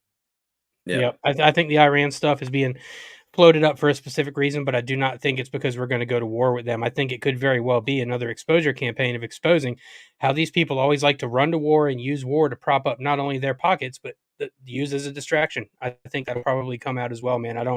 We saw his 4 years in office, man. He was the most reluctant president to actually go to war in my lifetime. So all of a sudden he wants to go at Iran and go to war with them. No. That's where the Muslim Brotherhood mostly comes from, dude. And you saw Paul Sperry mention today that there are Muslim Brotherhood ties now to the Eric Adams thing going on in New York because it's all being exposed. So you got to get Iran into the narrative too if you're going to expose the Muslim Brotherhood. For sure. And then you know what? I want to show you guys this and see if your thoughts align. Do you know that there was another guy arrested for communicating on Facebook and through phone calls that he wanted to assassinate Donald Trump? Did you guys hear about this guy? Rumors. Maybe. Rumors. Well, Yeah, I haven't dug too much in though. Okay, so this is why I'm bringing it up. I believe that what you guys are saying is 100% true. I believe that it is a controlled presentation, just as I've said many, many times. I think that when something happens outside of that controlled presentation, it might hit the news and disappear. And it disappears for a reason because White Hats Patriots are in control of what's going on right now. I finally got this to upload. You can't upload this right now to most platforms, and I find that really weird. So check this dude out. So here's the story real quick, because it was put out in the news, but it feels like it's being suppressed. So who is Warren Jones, Crazy Bull, Idaho man charged with threatening to kill Donald Trump, phone calls in Mar-a-Lago? So this dude was arrested according to these stories, okay? And it's not just hearsay. I apologize for my appearance here, but I've been fighting this Trump thing for quite a while, and I want you guys to know that it's over for Trump. Joseph Biden was executed in 2019. John Kennedy Jr. showed up, and Trump is a rapist pig. Now I've had it with this. I've been told by heaven and Marion Albright to take Trump down. And that's exactly what I'm going to do, because I have ancestral authority. Chief Crazy Bull of the 1858 Yankton Treaty, that's my. I own the Black Hills per the 1980 court case, Fort Laramie versus, United States versus Sioux. But I'm also got Article 5 of the 1858 Yankton Treaty. And I want my. I have mineral rights, air rights, and everything else been stolen from me. I want Trump in a body bag. I want John Kennedy Jr. in a body bag on TV. This guy was arrested. And I want the military to turn this country back over to me, well, because we're going to do some other stuff. I got some other bigger plans going. But I tell you what, Trump, Donald J. Trump, you are hereby expelled from heaven. Your immunity is revoked. And as the king of everywhere, Trump, you're going to have your head chopped off. Whoa! But not before first being stabbed in the heart with a wooden stick, because you're a vampire just like Kennedy. We'll get rid of that dude. He doesn't get any more airtime on here. But do you see what I'm saying? So there's actual crazies out there, and they get arrested and taken care of instantly, and it barely hits the news cycle because I feel like it might be more legitimate that dude's a nut and he really said those things. Whereas these ones that we're being told are hitting the drops and connecting, and obviously part of, in my opinion, the presentation, the controlled presentation that we're being given. And this guy you can't find him anywhere. Why is that not blown up? But let you, myself, or Stormy go on one of our social medias and say the same thing and change the name from Trump to Harris or Biden. and watch how quickly the media would blow that up. Blow it up. It would be unbelievable. Side note, that guy might be the living example of those old school "this is your brain on drugs" commercials. And that's sitting there listening to that guy talk, and I'm over here like, the number of mentally retarded is increasing. I just, Oh, hey guys, I'm back from retard school. but no, it's I go with that guy was probably legitimately crazy, and it's good that they plucked him up. But again, no mainstream coverage on this at all. And like I said, if one of us three or anybody else, any other conservative, went out there and made a video using those same exact words but directed towards somebody on the left, it would be national news. Yeah, without question. I agree. So I wanted to button that up with Cheetle there. Do you have that last thing I just fired to you in Twitter DM? Yeah, give me a second. I can get there. So when I put it out those 27 comms yesterday, David News Trees in there, he replied back with this as an ad. Freaking love that dude. I was supposed to go on with Dave on Saturday night, but it turns out we're not going to this Saturday, but we will be getting together again soon, guys. So here's the Kimberly Cheadle stuff you're talking. So add all this up. All right. So that looked like that was her to me in the Secret Service queue from 6 years ago. That looked pretty much like her. We showed you all the 27 comms. She's the 27th director. Her name is Cheadle, going after a crooks. All right. and then when did she assume office? As Dave pointed out, on the 17th. All right. Okay. Interesting. He's a really smart interesting dude. Dave's a really smart dude. I'm glad I linked up with him. You guys as well. Yeah. What else did I shoot over to you just to on this subject was I got a couple others. We did the deltas. We did the Trump he talked about the Iran, but he also talked about the father yesterday. So in the second to last thing I sent you, we got Trump, what he said, and it bounces right off the Q post. This one.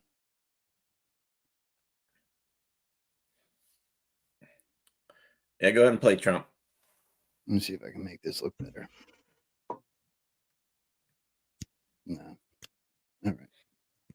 By the way, news trees and Dave. And they must get Apple to likewise open. I'm sorry. What were we saying, Abs? I was just saying if News Treason is still out there watching, I finally texted him back after like 2 weeks of him messaging me on Twitter. But I just texted you, buddy. That was not a spam text number. That's actually me. Just wanted to let him know if he's watching. Man. All right, here's Trump. These foreign apps, and they must get Apple to likewise open the 6 phones from the second lunatic, who's a lunatic, and open them immediately because we have a lot at stake. Whether it's me or any other former president, they break into apps all the time. They had no problem breaking into the apps of the J6 hostages. They broke into those apps, and they could be Iran-based. They could also be something else, but we'll never know until they're opened, and they got to get them opened. And really, why is it that the father of the shooter in the Butler instance has one of the best and most expensive lawyers in the entire state of Pennsylvania? How did he get to this expensive lawyer, big law firm, the biggest in Pittsburgh? Where did he get this big law firm from? It's sort of strange. If I were president and a former... What's strange is that he said that. Now pull up the cue that I attached to that thing. I can do this. Trace the background of the shooter. Focus on the father.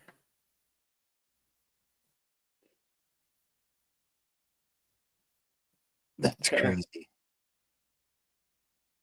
Yeah, that's crazy. See how this has all been laid out for us to kind of It's just unbundle absolutely these things one by one by one by one, and how it keeps hitting these particular posts. Q didn't post a whole lot about shooters, but every single thing Q posted about shooters exactly 6 years ago keeps connecting to crooks. Yeah, that's crazy. I think that's another stroke of genius by Q and by the Q team. If they're out there posting about shooters and shootings going to happen and stuff like that, then it immediately puts them on the radar to get shut down really quick, no matter what they're doing. I think it was brilliant. All these things left behind for us to go back and look on that are vague, but when you really start looking at them, it's like, holy shit, that's exactly what he was pointing to. It's the first couple times it happens, you're like, okay.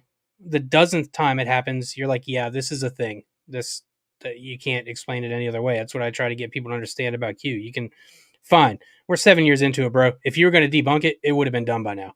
Yeah, I mean, it was so brilliant by Q to know 6 years in advance that Donald Trump would be doing this exact pose and this exact outfit, saying these exact words, fight, fight, fight, at the moment all that was to happen. That was brilliant by Q to do that.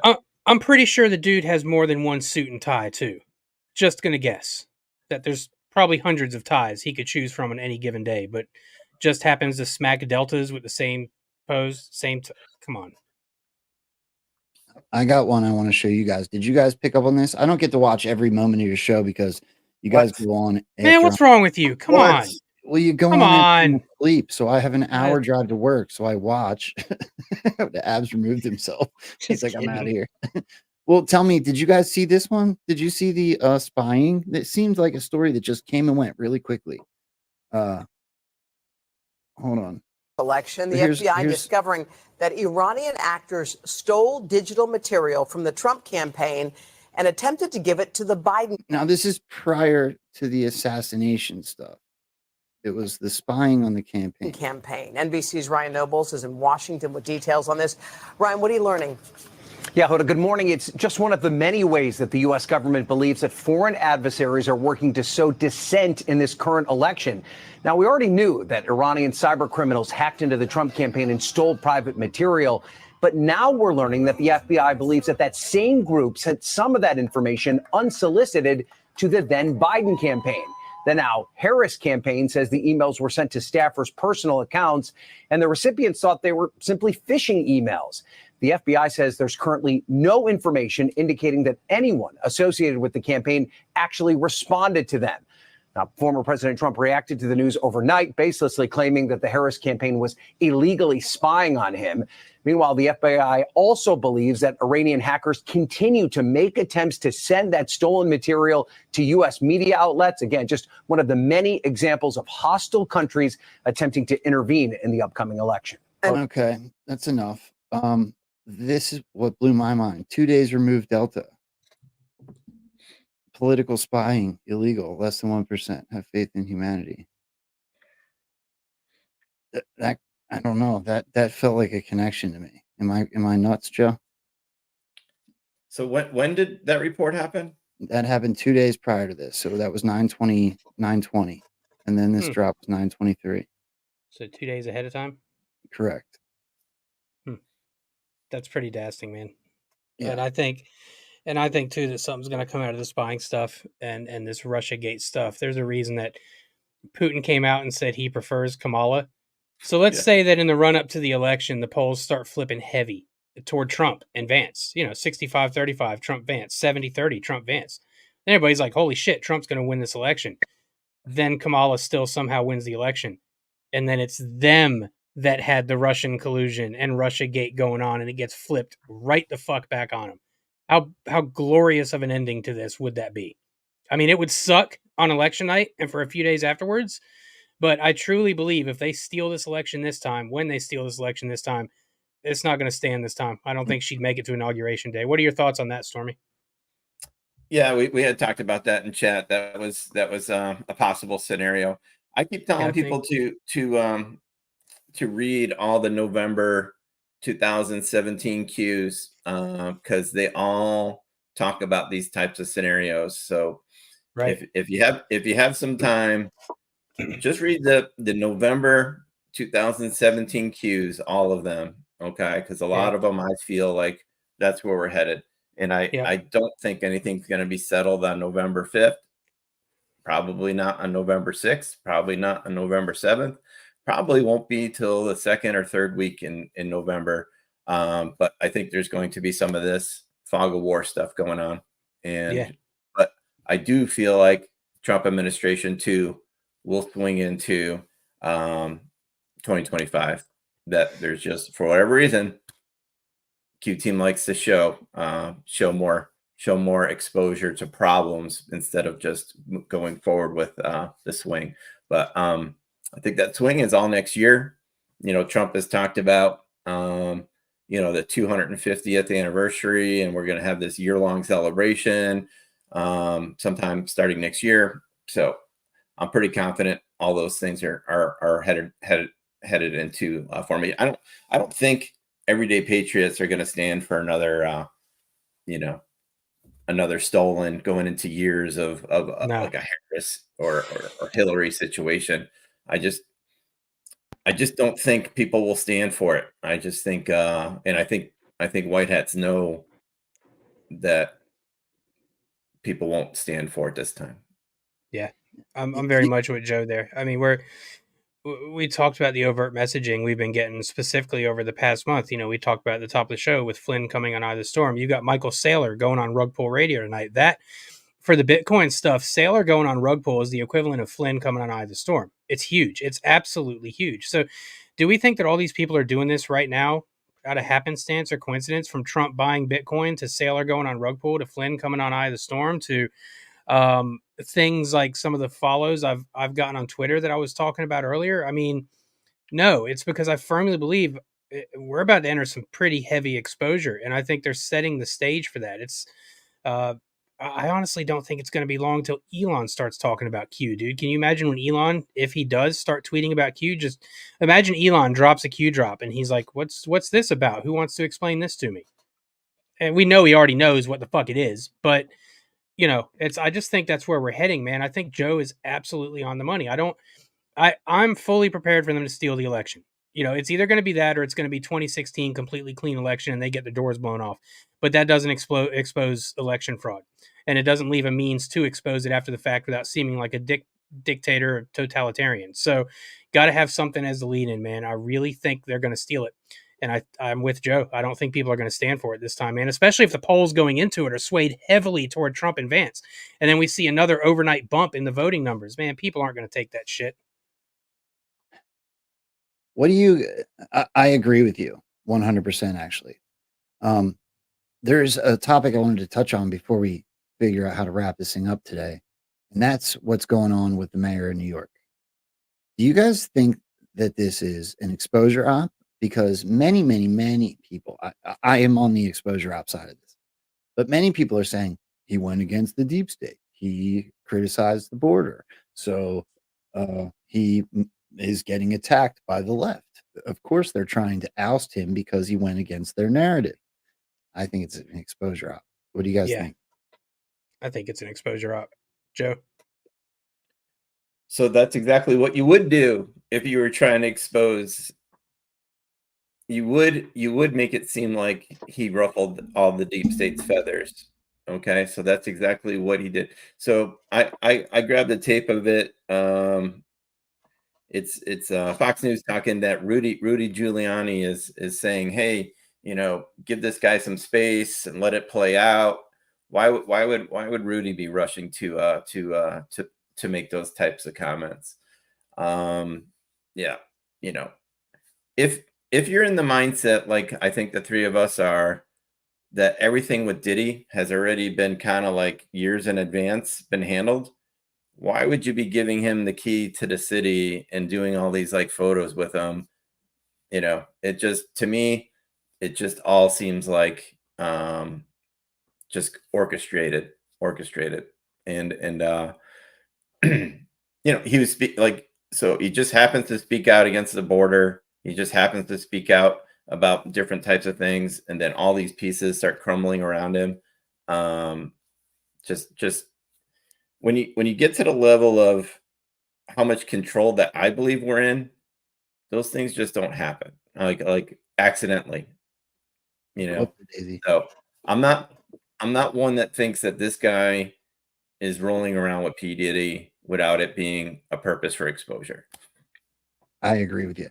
I also think that Hillary Clinton and the best is yet to come, and her advising Kamala, and the way that the drops began, I truly goes out with Oprah. And Harris goes out with Oprah. Right.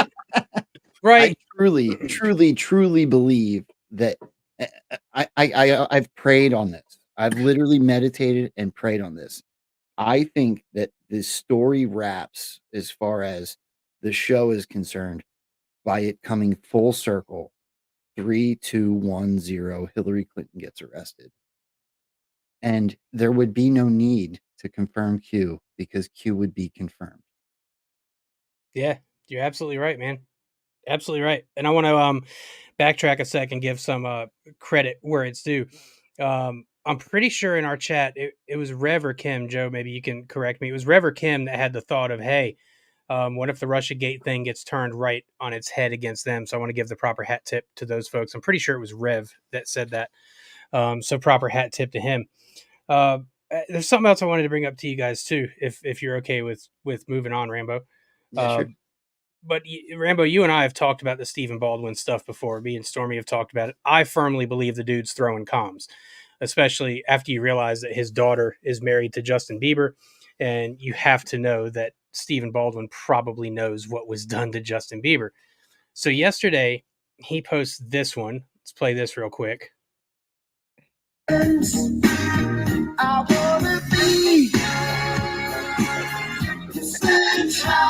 Great song, by the way.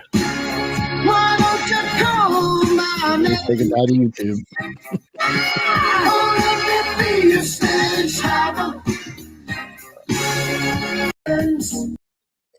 All right, so he's sitting there listening and singing along to Sledgehammer while pointing at the ghost around his neck and wearing a lion hat, right? So, friend Patriot Viking brought this to my attention yesterday. Shortly after he posts that, Rihanna posts with a hashtag Sledgehammer. All I'm saying is if Rihanna's next, then you probably know that Stephen Baldwin's involved.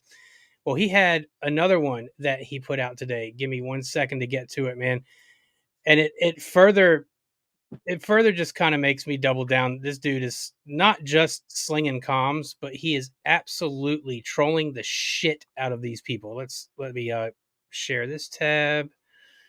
There we go. Is it showing over there? I can't see the screen. I see it down bottom. All right, here we go. Give me 1 second. I went full retard. As is tradition sometimes when you pull things up on the fly. There we go. All right, so let's go ahead and look at this one now. Just trying to get my day started.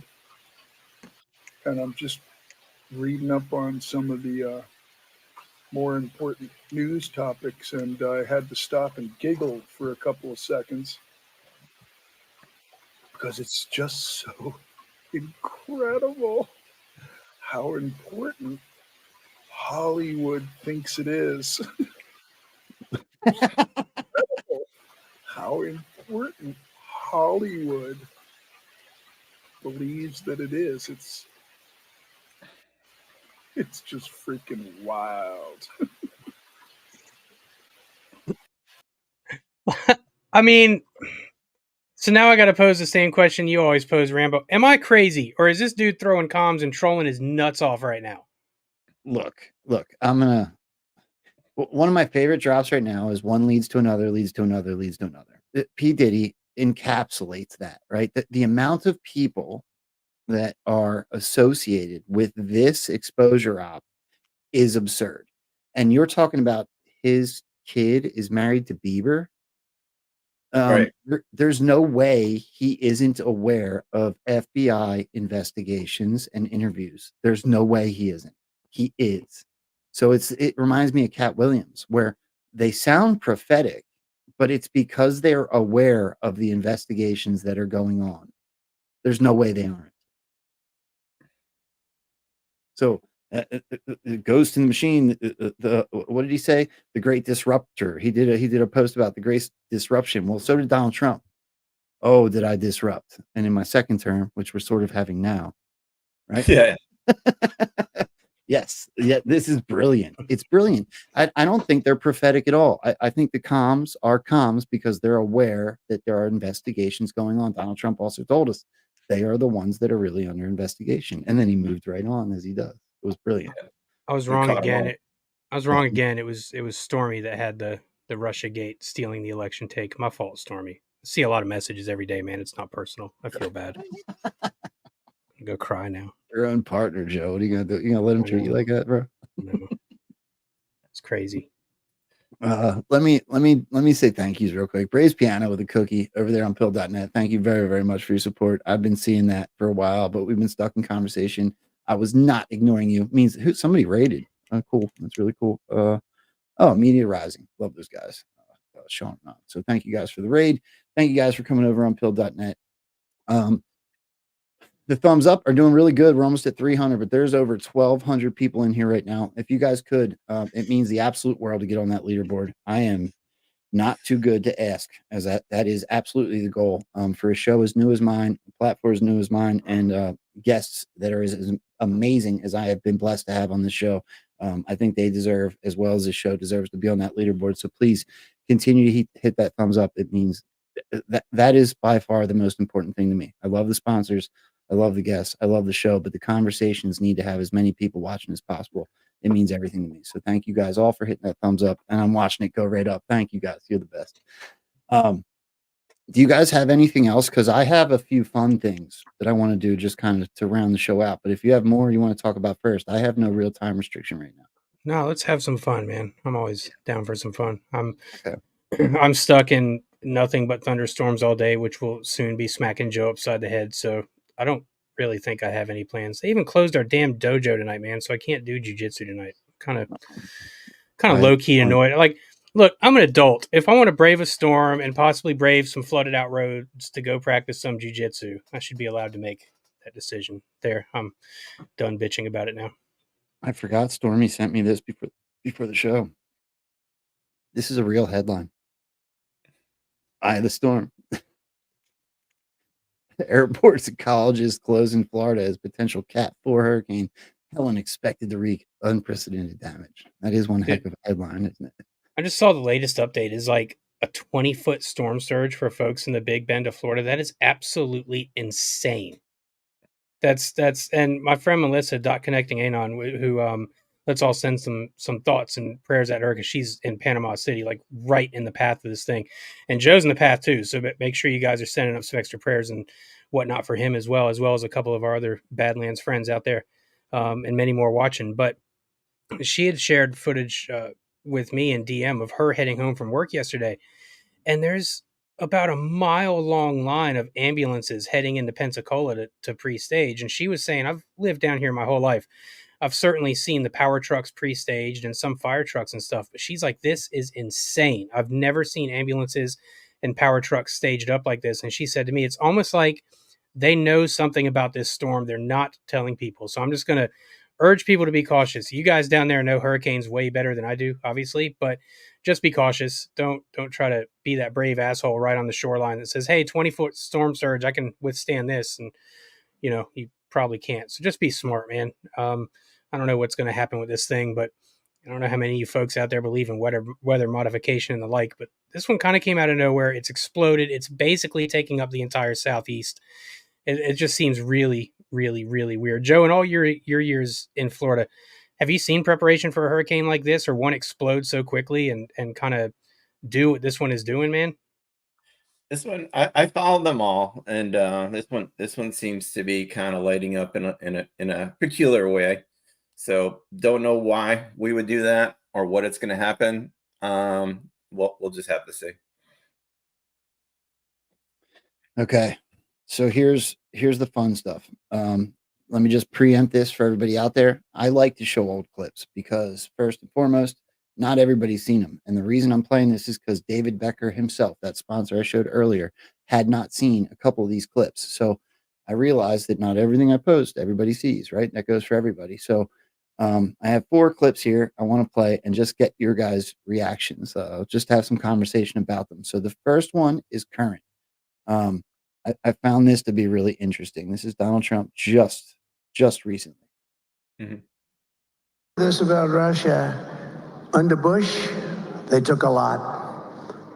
Under Biden and Barack Hussein Obama, has anyone ever heard of him? Barack Hussein, a lot of people say he's actually running the country right now. I don't think so. But some people say he's running our country. But I don't think it's Biden.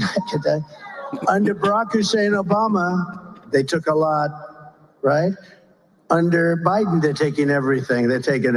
This is Russia. They're taking everything. I mean, all right, Joe, I want to pose this to you first, because as of recently, I've read some drops that seem like Barack Obama was being used by our side. It's not just something I thought out of nowhere. The drops actually kind of insinuate that. Am I wrong?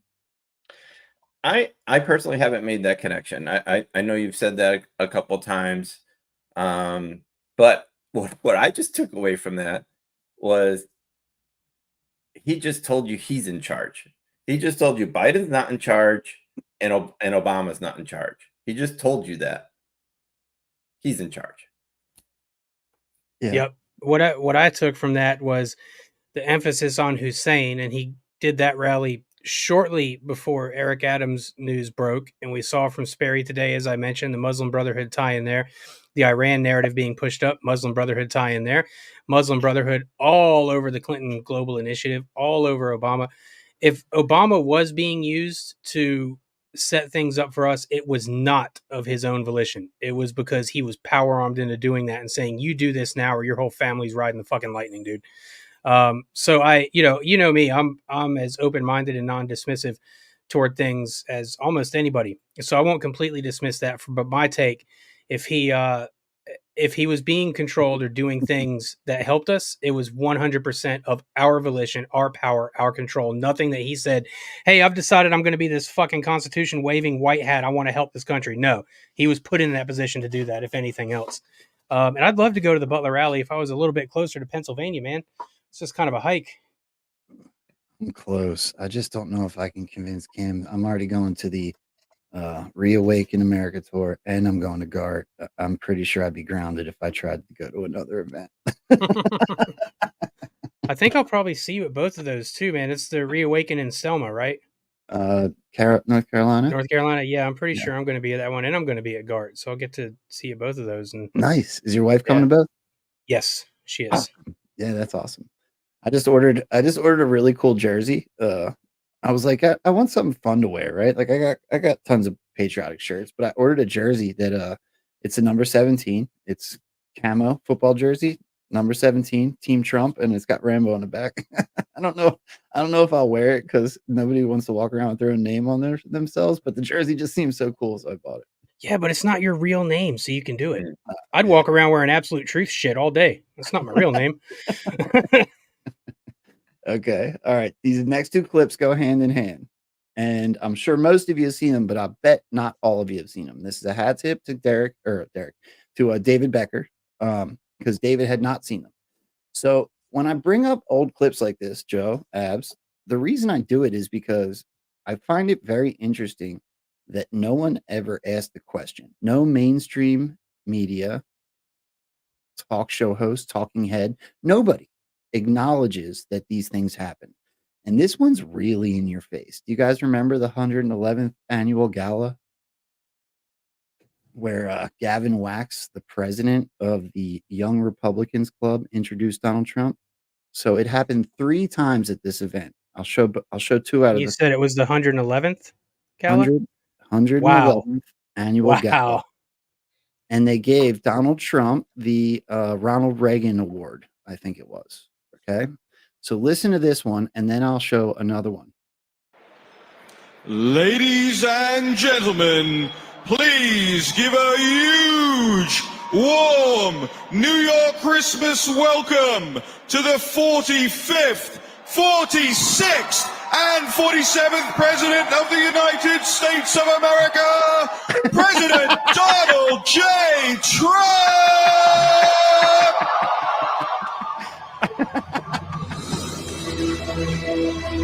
What?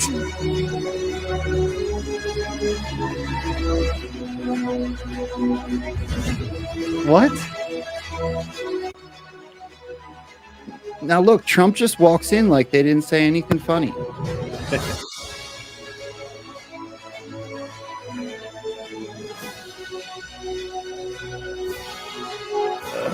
Sorry for the long opening. Here it comes.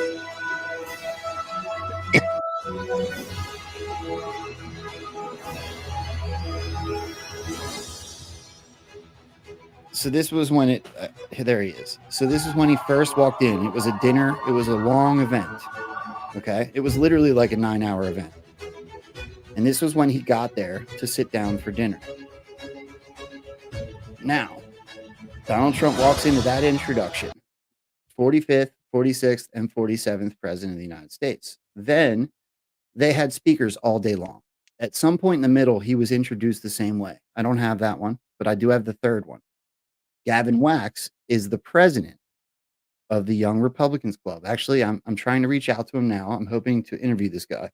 And what's the dates of this? I believe it was just about 2 years ago. If you look up the 111th annual gala, you'll find it very quickly. This is Gavin Wax introducing Donald Trump. This is just the very end of his speech. Gavin Wax is an amazing speaker. He is a huge name in Young Republicans when it comes to New York City. So here's the end of Gavin Wax's speech when he finally introduces Donald Trump. And I want you to watch the whole thing because Donald Trump comes out and starts his speech and says nothing about what just happened. Unrelenting in our pursuit of the America First agenda, and together we will make America great once more. Now, ladies and gentlemen, feet and give a loud, warm New York welcome to our hometown hero, the 45th, the 46th, and the 47th of the United States, President Donald John Trump. The Richard Nixon Award. I said Reagan. It's the Richard M. Nixon Award. And he walks right out on stage like nothing was said. 3 times at that event. What the hell? And the mainstream media said nothing. Yeah. Looks like December of 23. Yeah. Yep. December of 23. But dude, the 111th, you know, that's a big number in the Q world. As many folks are aware, right here, General Flynn commanded the 111th Military Intelligence Brigade from June 2002 to June 2004. Rambo, do you know who served under him while he was commanding that brigade? Tell me. Captain Seth Keshel.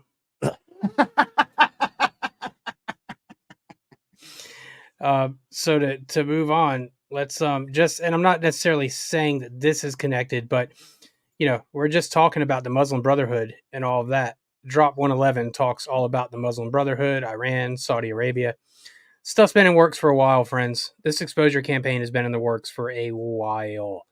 So very, very, very interesting that specific intro was given during the 111th annual gala. Why not the 110th? Why not this year during the 112th? Just little stuff like that. Whether or not that kind of stuff is planned, Stormy, myself, align with at the very least, those are universal pings. That's God giving you a synchronization to say this thing's on track. I'm a big believer in that stuff, man. I'm a big believer in a lot of the metaphysical stuff that plays in. I think all of it has a role in what's going on now, man. So I pay attention to it all. And those kind of syncs always kind of jazz me up and make me feel really optimistic about things. I'm actually pretty stoked that it looks like you guys had not seen that before. I hadn't, no. That was pretty banger. Nice. Look at me. I finally got to show you guys something you never saw. I'm all excited. What do you think, Joe? You know, so they're playing off the fact that, you know, he was, you know, he really won. But it is interesting. It is interesting that they said it that way. And you're saying they said it that way 3 times. The dash matters. Yeah. 45-47. Yeah. I find it super interesting. So let me just say this was huge. It's probably one of the biggest ones that I've ever seen on the show. Anti-AJV with $119 Rumble rant says, "Thank you, gentlemen. Anti, thank you very, very much. It means the world." Love it. And then your boy Death also gifted a cookie over on pill.net. Thank you very much for that as well.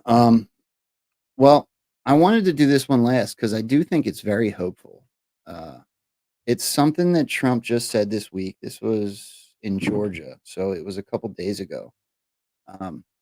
Lots of people buy into Nassar Jassara. I don't necessarily consider myself to be one of those people. However, I do believe that we're looking at some sort of financial changeover, whether it be the crypto, like G Money's talking about, whether it be some sort of gold-backed currency or a hybrid or something of that nature. Donald Trump said something real interesting in this speech at Georgia. Did you guys hear this? Trillions of dollars under our feet, and let's use that to make America rich again. Is that okay? We'll pay off the debt. We'll reduce your taxes. It'll be a beautiful thing. You'll never have this. It'll be a renaissance. It'll be a golden period. It'll be a beautiful period. Whoa, right? I like the mention of gold. I like the Yep. mention of drilling because that is the answer to a lot of our energy problems and a lot of our economic problems. If we would just drill in some of these areas that people lose their shit over drilling in, and I love the environment. I get their fight. I get why they want to stand up against that, but there's also ways it can be done while protecting the environment and taking care of it. So if we were to drill in places like, say, Alaska and some more places where we found oil over here that not allowed to drill in, we could quickly turn our economy around, which of course provides more jobs, provides higher pay rate for people, provides people the opportunity to get out of debt. I do think there's absolutely a new economic system coming. What that looks like, how it happens, I don't know. I don't buy into Nassara and Jassara for one reason, and here's why. If we all woke up tomorrow morning and there's $1 million in our bank account and all of our debts were paid off without us having to work to pay those debts off, sounds a lot like socialism to me, and I'm not a socialist, I'm a capitalist. So I would prefer the chance be given to make more money and work my ass off to pay off my debts and get ahead than be handed anything. And so I think that's more of where it's going, especially with him doing the Bitcoin thing last week and gold at its highest price ever. I mean, not just at its highest price ever. I mean, it's blown its highest price out of the water. And I do make the point that in the early 1900s, 10 gold bars buy you a house. In 2024, 10 gold bars will still buy you a house. So I do think that gold matters as well as Bitcoin. I think Bitcoin, like I said at the top of the show, is the more important one, is the one that will really come into play big time. But I do not think gold is just going to go away. I think that we're going to have an economic shift. I don't know what it looks like. I don't know how it happens. I know it'll probably be scary while it happens, but it has to happen. The fiat system, absolutely, positively, 170% has to fall and crumble before we can move on and have this great awakening that we're really looking for. If the fiat system remains in place and the Federal Reserve is just able to print off dollars whenever they want with nothing backing it, we're going to continue spiraling down until we are a third world country. We cannot have the fiat system backing this country anymore. It cannot be our economic way. And so that's one of the biggest reasons I'm on board with Bitcoin and gold. Bitcoin especially. You can read against me all you want, but G's research is legit, y'all. It's decentralized. They can't mess with it. They can't come for it. They can't stop it. If they could have, they already would have. The only reason it ebbs and flows the way it is because white hats are making sure they're keeping it cheap enough so everybody can get on board before it goes to the damn moon. That's what it is. So, yeah, economic change is coming, man. But I just made a really long story to say I don't believe in Nassara or Jassara, but there's an economic change coming. You didn't buy. I bought 3 billion Iraqi dinar. I'm just kidding. What do you think? If you weren't on a watch list, you are now. What do you think, Joe? What do you think of the financial stuff, buddy? Well, Donald Trump is the one who just was at the keynote. He was the keynote speaker for the Bitcoin conference. He's the one saying he wants America to lead in it. He's the one saying that he's gonna use that as like the big thing moving forward. So I'm paying attention to that. There is some sort of connection between gold and Bitcoin to kind of play off of each other.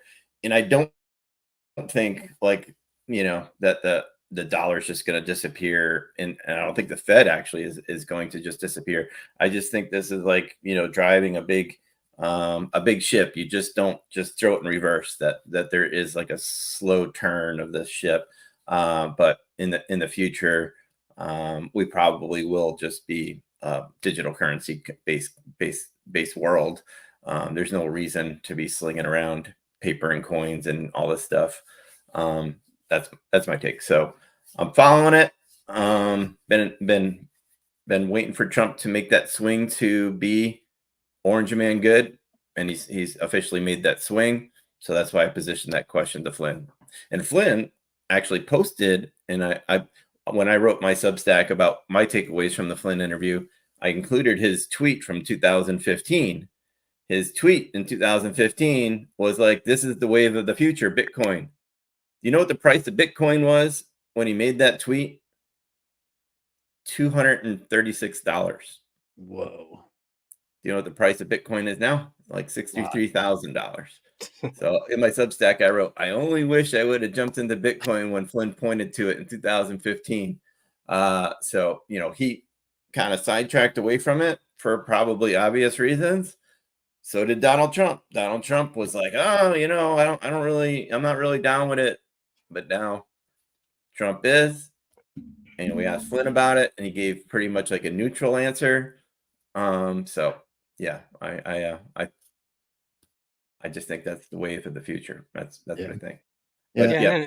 Then of course you have to add in General Quat's thoughts and beliefs on Bitcoin too. He spoke about that on Eye of the Storm. Pretty sure he spoke about it with you as well, Rambo. He's a believer in it too. So do we think that these folks are believing in it for no reason, or coming out in support of it right now for no reason? I don't think so. I think it's because it's time for all of it to come out. And I did bring up the point in our Badlands chat as well with G. I said, it's not lost on me that it was after he spoke at the Bitcoin conference that everything really seems to accelerated big time. It was after that we had the attempts. It was after that we've got the Atom stuff, the Diddy stuff. It's like things have really hit a full-blown acceleration phase, not just with his admission of Bitcoin, but with the stuff like you pointed out with Melania, with what we can kind of deem to be a hat tip toward Eye of the Storm, with Flynn coming on Eye of the Storm, with all the stuff going on in the movement right now, man. It's not coincidental. All this stuff is being brought up and exposed right now for a very specific reason. Divine timing. It's all coming together, man. He's coming on here at 4:30. We'll see what Trump has to say at 4:30 as well. Yeah, I can't wait for that. I'm going to do this. I'm going to present this in a funny way, but there's some realistic ways about what I'm going to tell you. Look, if it's just crypto, how do you throw Bitcoin at strippers? How do you snort coke with Bitcoin? And save the turtles. There's no more straws. With my background, it's always been one of my dreams that I don't have to worry about my kids being influenced or peer pressured into the things that I went through. And I have been through it all. There's not much that's out there that I haven't been part of at some point in my life, most of which I don't honestly regret because it made me who I am, but I do wish I didn't have to go through that, right? When you get rid of cash money, the realistic part of that is it becomes harder to commit crimes. It's not as easy to launder money. It's not as easy to do any of these things the deep state's doing or small time criminals are doing because of a cashless, traceless, system. When it becomes blockchain, there's a whole lot more accountability. I'm not pushing for us to be completely monitored all the time. However, it would help. I'm sure criminals will come up with something else, but you see where I'm going with it? Yeah, that's, dude, in the We the Media chat and plenty of other places, that's one of the arguments you see against Bitcoin is, well, that's the human trafficking coin, that's the criminal's coin. And I'm sitting over here like, yeah, because for the last 200 years, people haven't fucking used cash for crime. Cash is like the number one thing for crime and illegal activity. So that's such a weak argument against Bitcoin that it's the baby traffickers' currency. They use cash equally as much, if not more. I've done plenty of shady shit in my past. I'm telling you, those folks prefer cash. You can get it in, it has no paper trail, and you can get it out quick. That's that just from a perspective of logistics involved with dealing a lot of drugs, having to put Bitcoin into that makes it a lot harder for them to do their job. I promise you. It's so that's a moot argument to me, dude. Cash has always been king amongst criminals. Period. And I could speak from a little bit of experience there. I know you can as well, Rambo. It's what they want. They don't want to waste time setting up a Bitcoin wallet, setting up their treasury. They don't want to have to waste time transferring the Bitcoin back and forth and then pulling it out of their account to have their cash on hand. No, criminals want cash because it's the quickest way to make transactions. So yeah, great point, Rambo. When it comes to the deep state, right? Go to the drops. We all saw the metal cases with what was it? The Red Cross logos on them, full of cash. That's not traceable. However, in blockchain, or look, I certainly don't want some central bank digital currency. However, there's an accountability level that comes with crypto where people, you can track. If I understand correctly, and I'm not a huge Bitcoin guy, so I hope I'm not speaking out of my ass, but it would be nice to have accountability, especially for the government. Smart Paul and JF9 come on here all the time, and they believe that being monitored will lead to a crimeless society. And we're already being monitored at every level. And I've watched Joe M videos, and those Joe M videos talk about a legend, led me to believe that, like the Patriot Act, which we all were afraid of because the government could now monitor us, was also being used against the bad guys. And now we see WikiLeaks, we see deleted emails, we see all these things, and it leads me to believe that that was absolutely true. Joe M was onto something. So accountability is not a bad thing if you're a good person. I think we're all good people. I'm a big fan of accountability, and of course, there's a line to be walked there, right? Yeah. You have to trust that who's in control of that stuff is doing it for benevolent ends. Sorry, friends, I don't know why my voice is so damn raspy today. But you have to trust the people that are in control of this stuff are going to be benevolent with it. If they're not, then stuff like the Patriot Act is a very, very, very big problem. But I also think people get fearful over that stuff. We use the Patriot Act as an example, but look at what all of us have been doing for the past 7 years. Don't we think if the deep state was in control of these kind of mechanisms, if black hats were in control, would all of us really have a voice right now? Would you have 150,000 followers on Twitter, Rambo? I don't think so. Would me and Joe have 100,000 views almost every episode of Eye of the Storm? I don't think so. So I think when you look at things like the Patriot Act, it's little details like that that make me lean toward my belief that white hats are in control, because I just can't fathom this Patriot Act being in existence. We know why, we went over on the 9/11 special with you on Eye of the Storm what the ultimate end goal of 9/11 and all that shit was the Patriot Act. That was the last thing we played on that, was Bush signing the Patriot Act.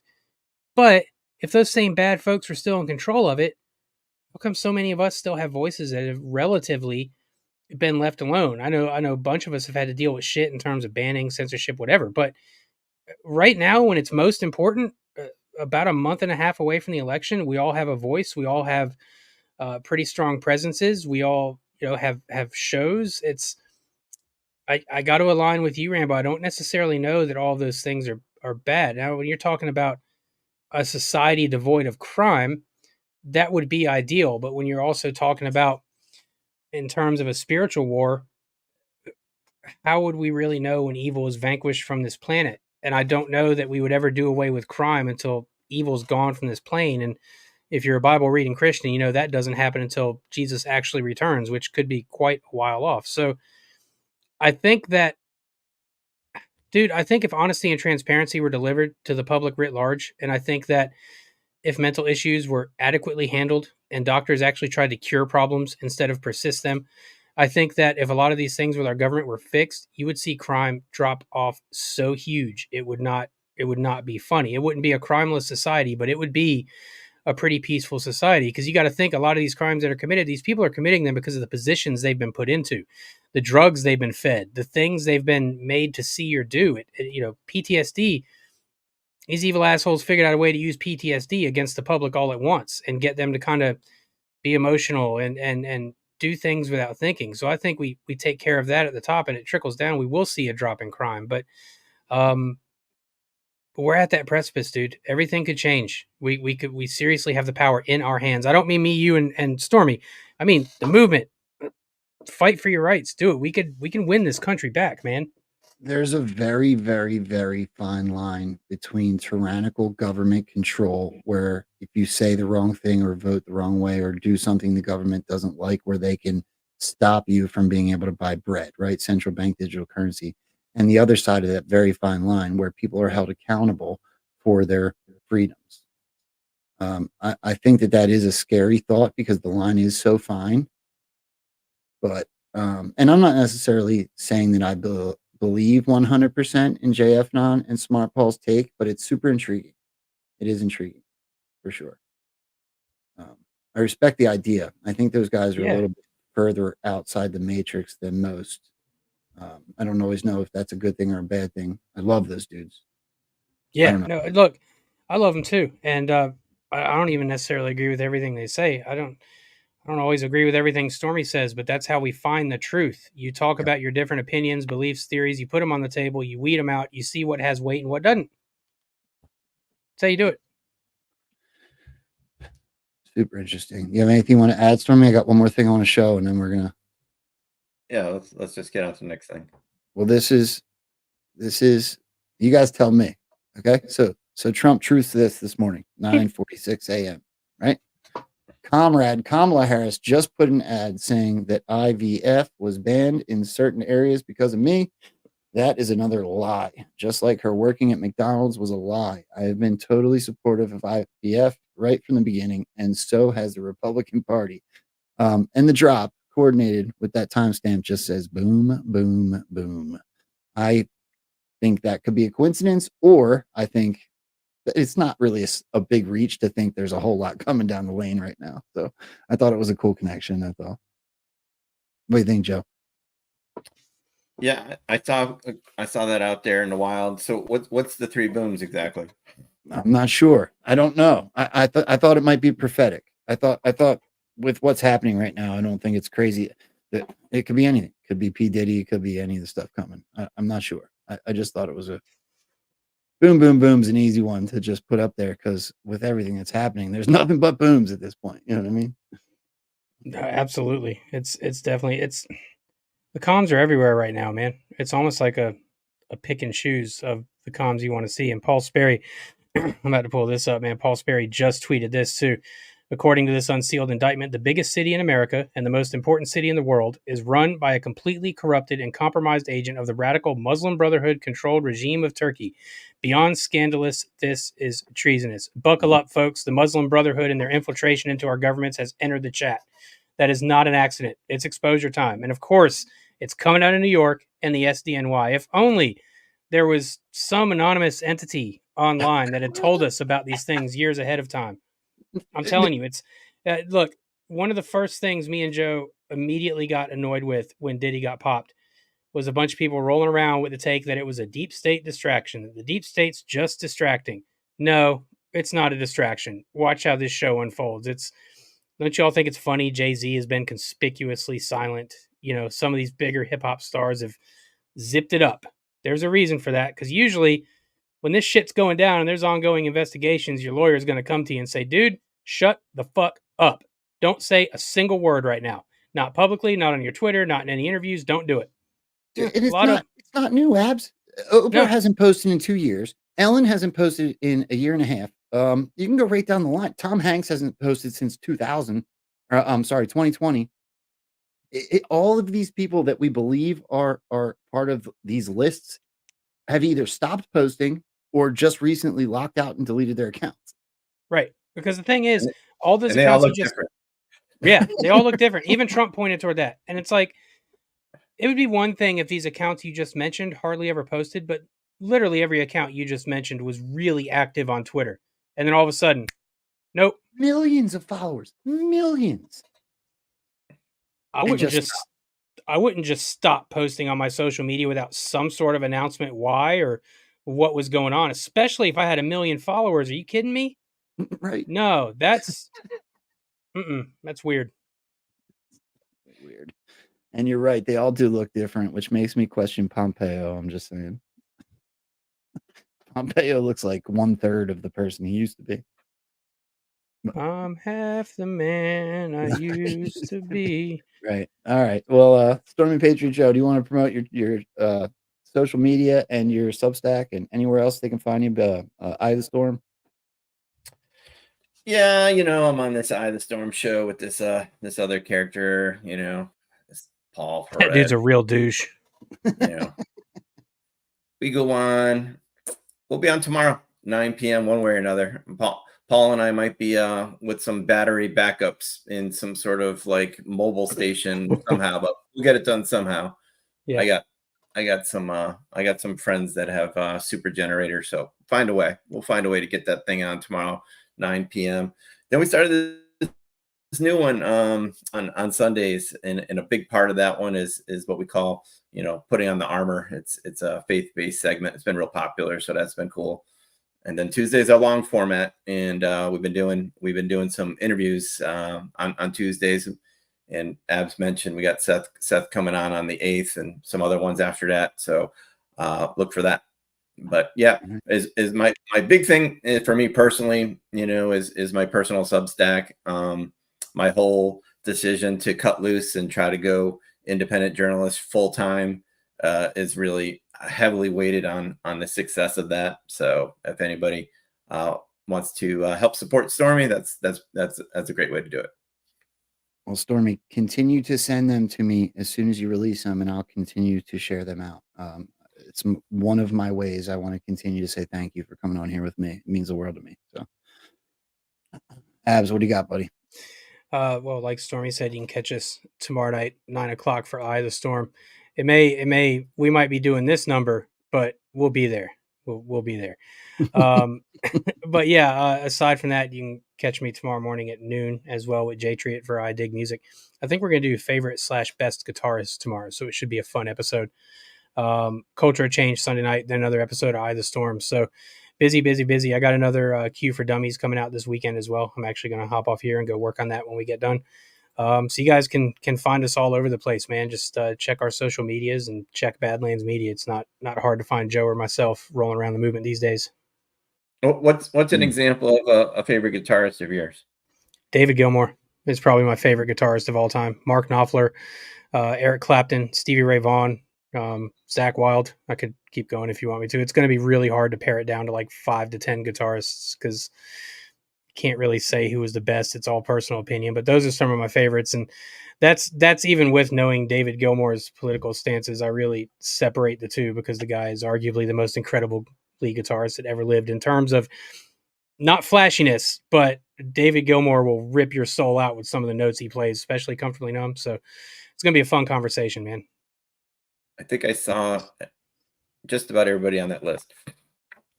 We'll have to get Stormy on I Dig Music sometime, man. You're a big music fan too, so have to get you over there. Stormy and I, you went and saw an old school 80s band the other night, and I was like, yes, I was born just soon enough in the 80s to have caught most of the hair metal and 80s metal band craze, so that stuff is near and dear to my heart too.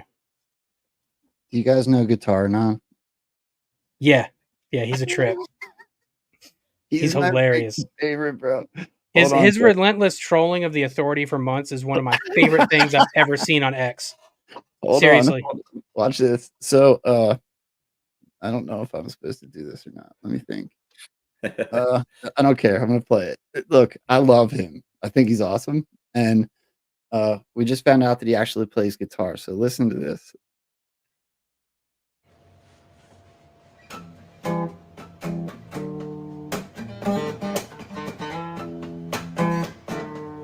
This song got stuck in my head all day one day.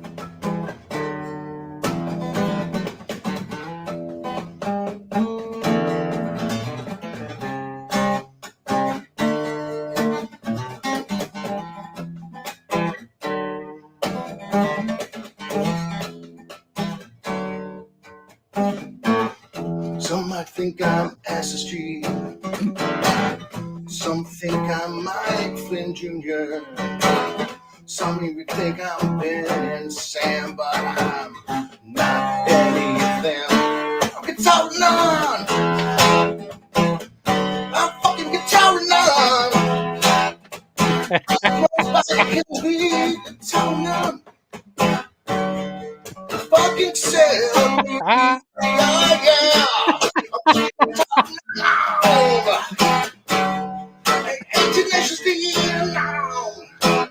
Nobody can fucking make it strong now. He's a legend. I fucking love that dude. Fucking Guitar None. Fucking Guitar None. Some people think I'm Flynn Jr. I'm fucking Guitar None. That's yeah, I was great. walking around work singing that all day one day. Anyway, We use a proper music video for that. Yeah. I'm not sure that's released to the public, but I just did. So there's that. Surprise. Yeah, hopefully he's not mad at me. That was awesome. It made my day one day. Go back over to X. He's got you blocked and shit. That'll suck. That'll suck. All right. Well, real quick, let me say thank you to the other people that are supporting the show. So Mike Lindell, you guys all know I absolutely love this dude. He played a key role through this 4-year process that was the Joe Biden psyop in continuing to have the conversation about election integrity, all of the different symposiums and everything else that Mike Lindell did, and his products are awesome. So if you want to support Mike and support this show, please go over to mypillow.com. If you want to save up to 80%, use promo code Rambo. And then, of course, epicminerals.net, which is one of my favorites. I love the products. My girls love the products. And there's a new one on here, apparently. I saw this the last time I pulled it up. So a wellness extra capsule pre-order. This is something that's coming, apparently. So I love the lotion. I love the rainfall. I still have yet to buy the soap, even though I keep threatening. I can't wait to do so. But that is epicminerals.net. If you want to detox from all the different metals and chemicals that they have been putting in your atmosphere, in your food, in your water, please go check out epicminerals.net. I've gotten nothing but good reviews so far. So thank you for that. And please look out tomorrow night. I will be on the Liberty Den with Patel Patriot. I'm not sure who else is going to be there. And look forward to John, who also said he would be coming on here for Rambo and Frens episode. I don't know. We haven't confirmed a date on that yet, but you guys will be the first to know after me. I can't wait to do that. So with that, happy Thursday. And I may be doing a show Saturday night. I haven't confirmed anybody yet, but I have a long list of people that want to and that I would love to have on the show. And I'm going to start making phone calls right after this show to see who wants to come on with me. I will let you guys know. So Friday night, the Liberty Den over on Badlands, and Saturday night, I will be doing a very out of the ordinary show as my whole family is going to West Virginia for family weekend with the oldest daughter that just started college. I have work all weekend, so I won't be doing that. So I'll be here by myself on Saturday night doing a show with you guys. It's going to be awesome. So look forward to that. And I'm Guitar None. I'm fucking Guitar None. All right, guys. This was awesome. I appreciate you very, very much. I can't wait to do it again, and I can't wait to check out your guys' show tomorrow night. Thank you, buddy. Always a pleasure, man. Thanks for having me. And Yeah. us. Thanks for having us. If you guys could do your show a little bit earlier so I could catch it live, I would be super grateful. Just consider it, a thought or whatever. I wouldn't be able to do jujitsu on Fridays if we did the show earlier, man. Do jujitsu. I'll keep watching you guys on my way to work in the morning. All right. Much love, guys. Thank you very much. Thank you, brother. See ya.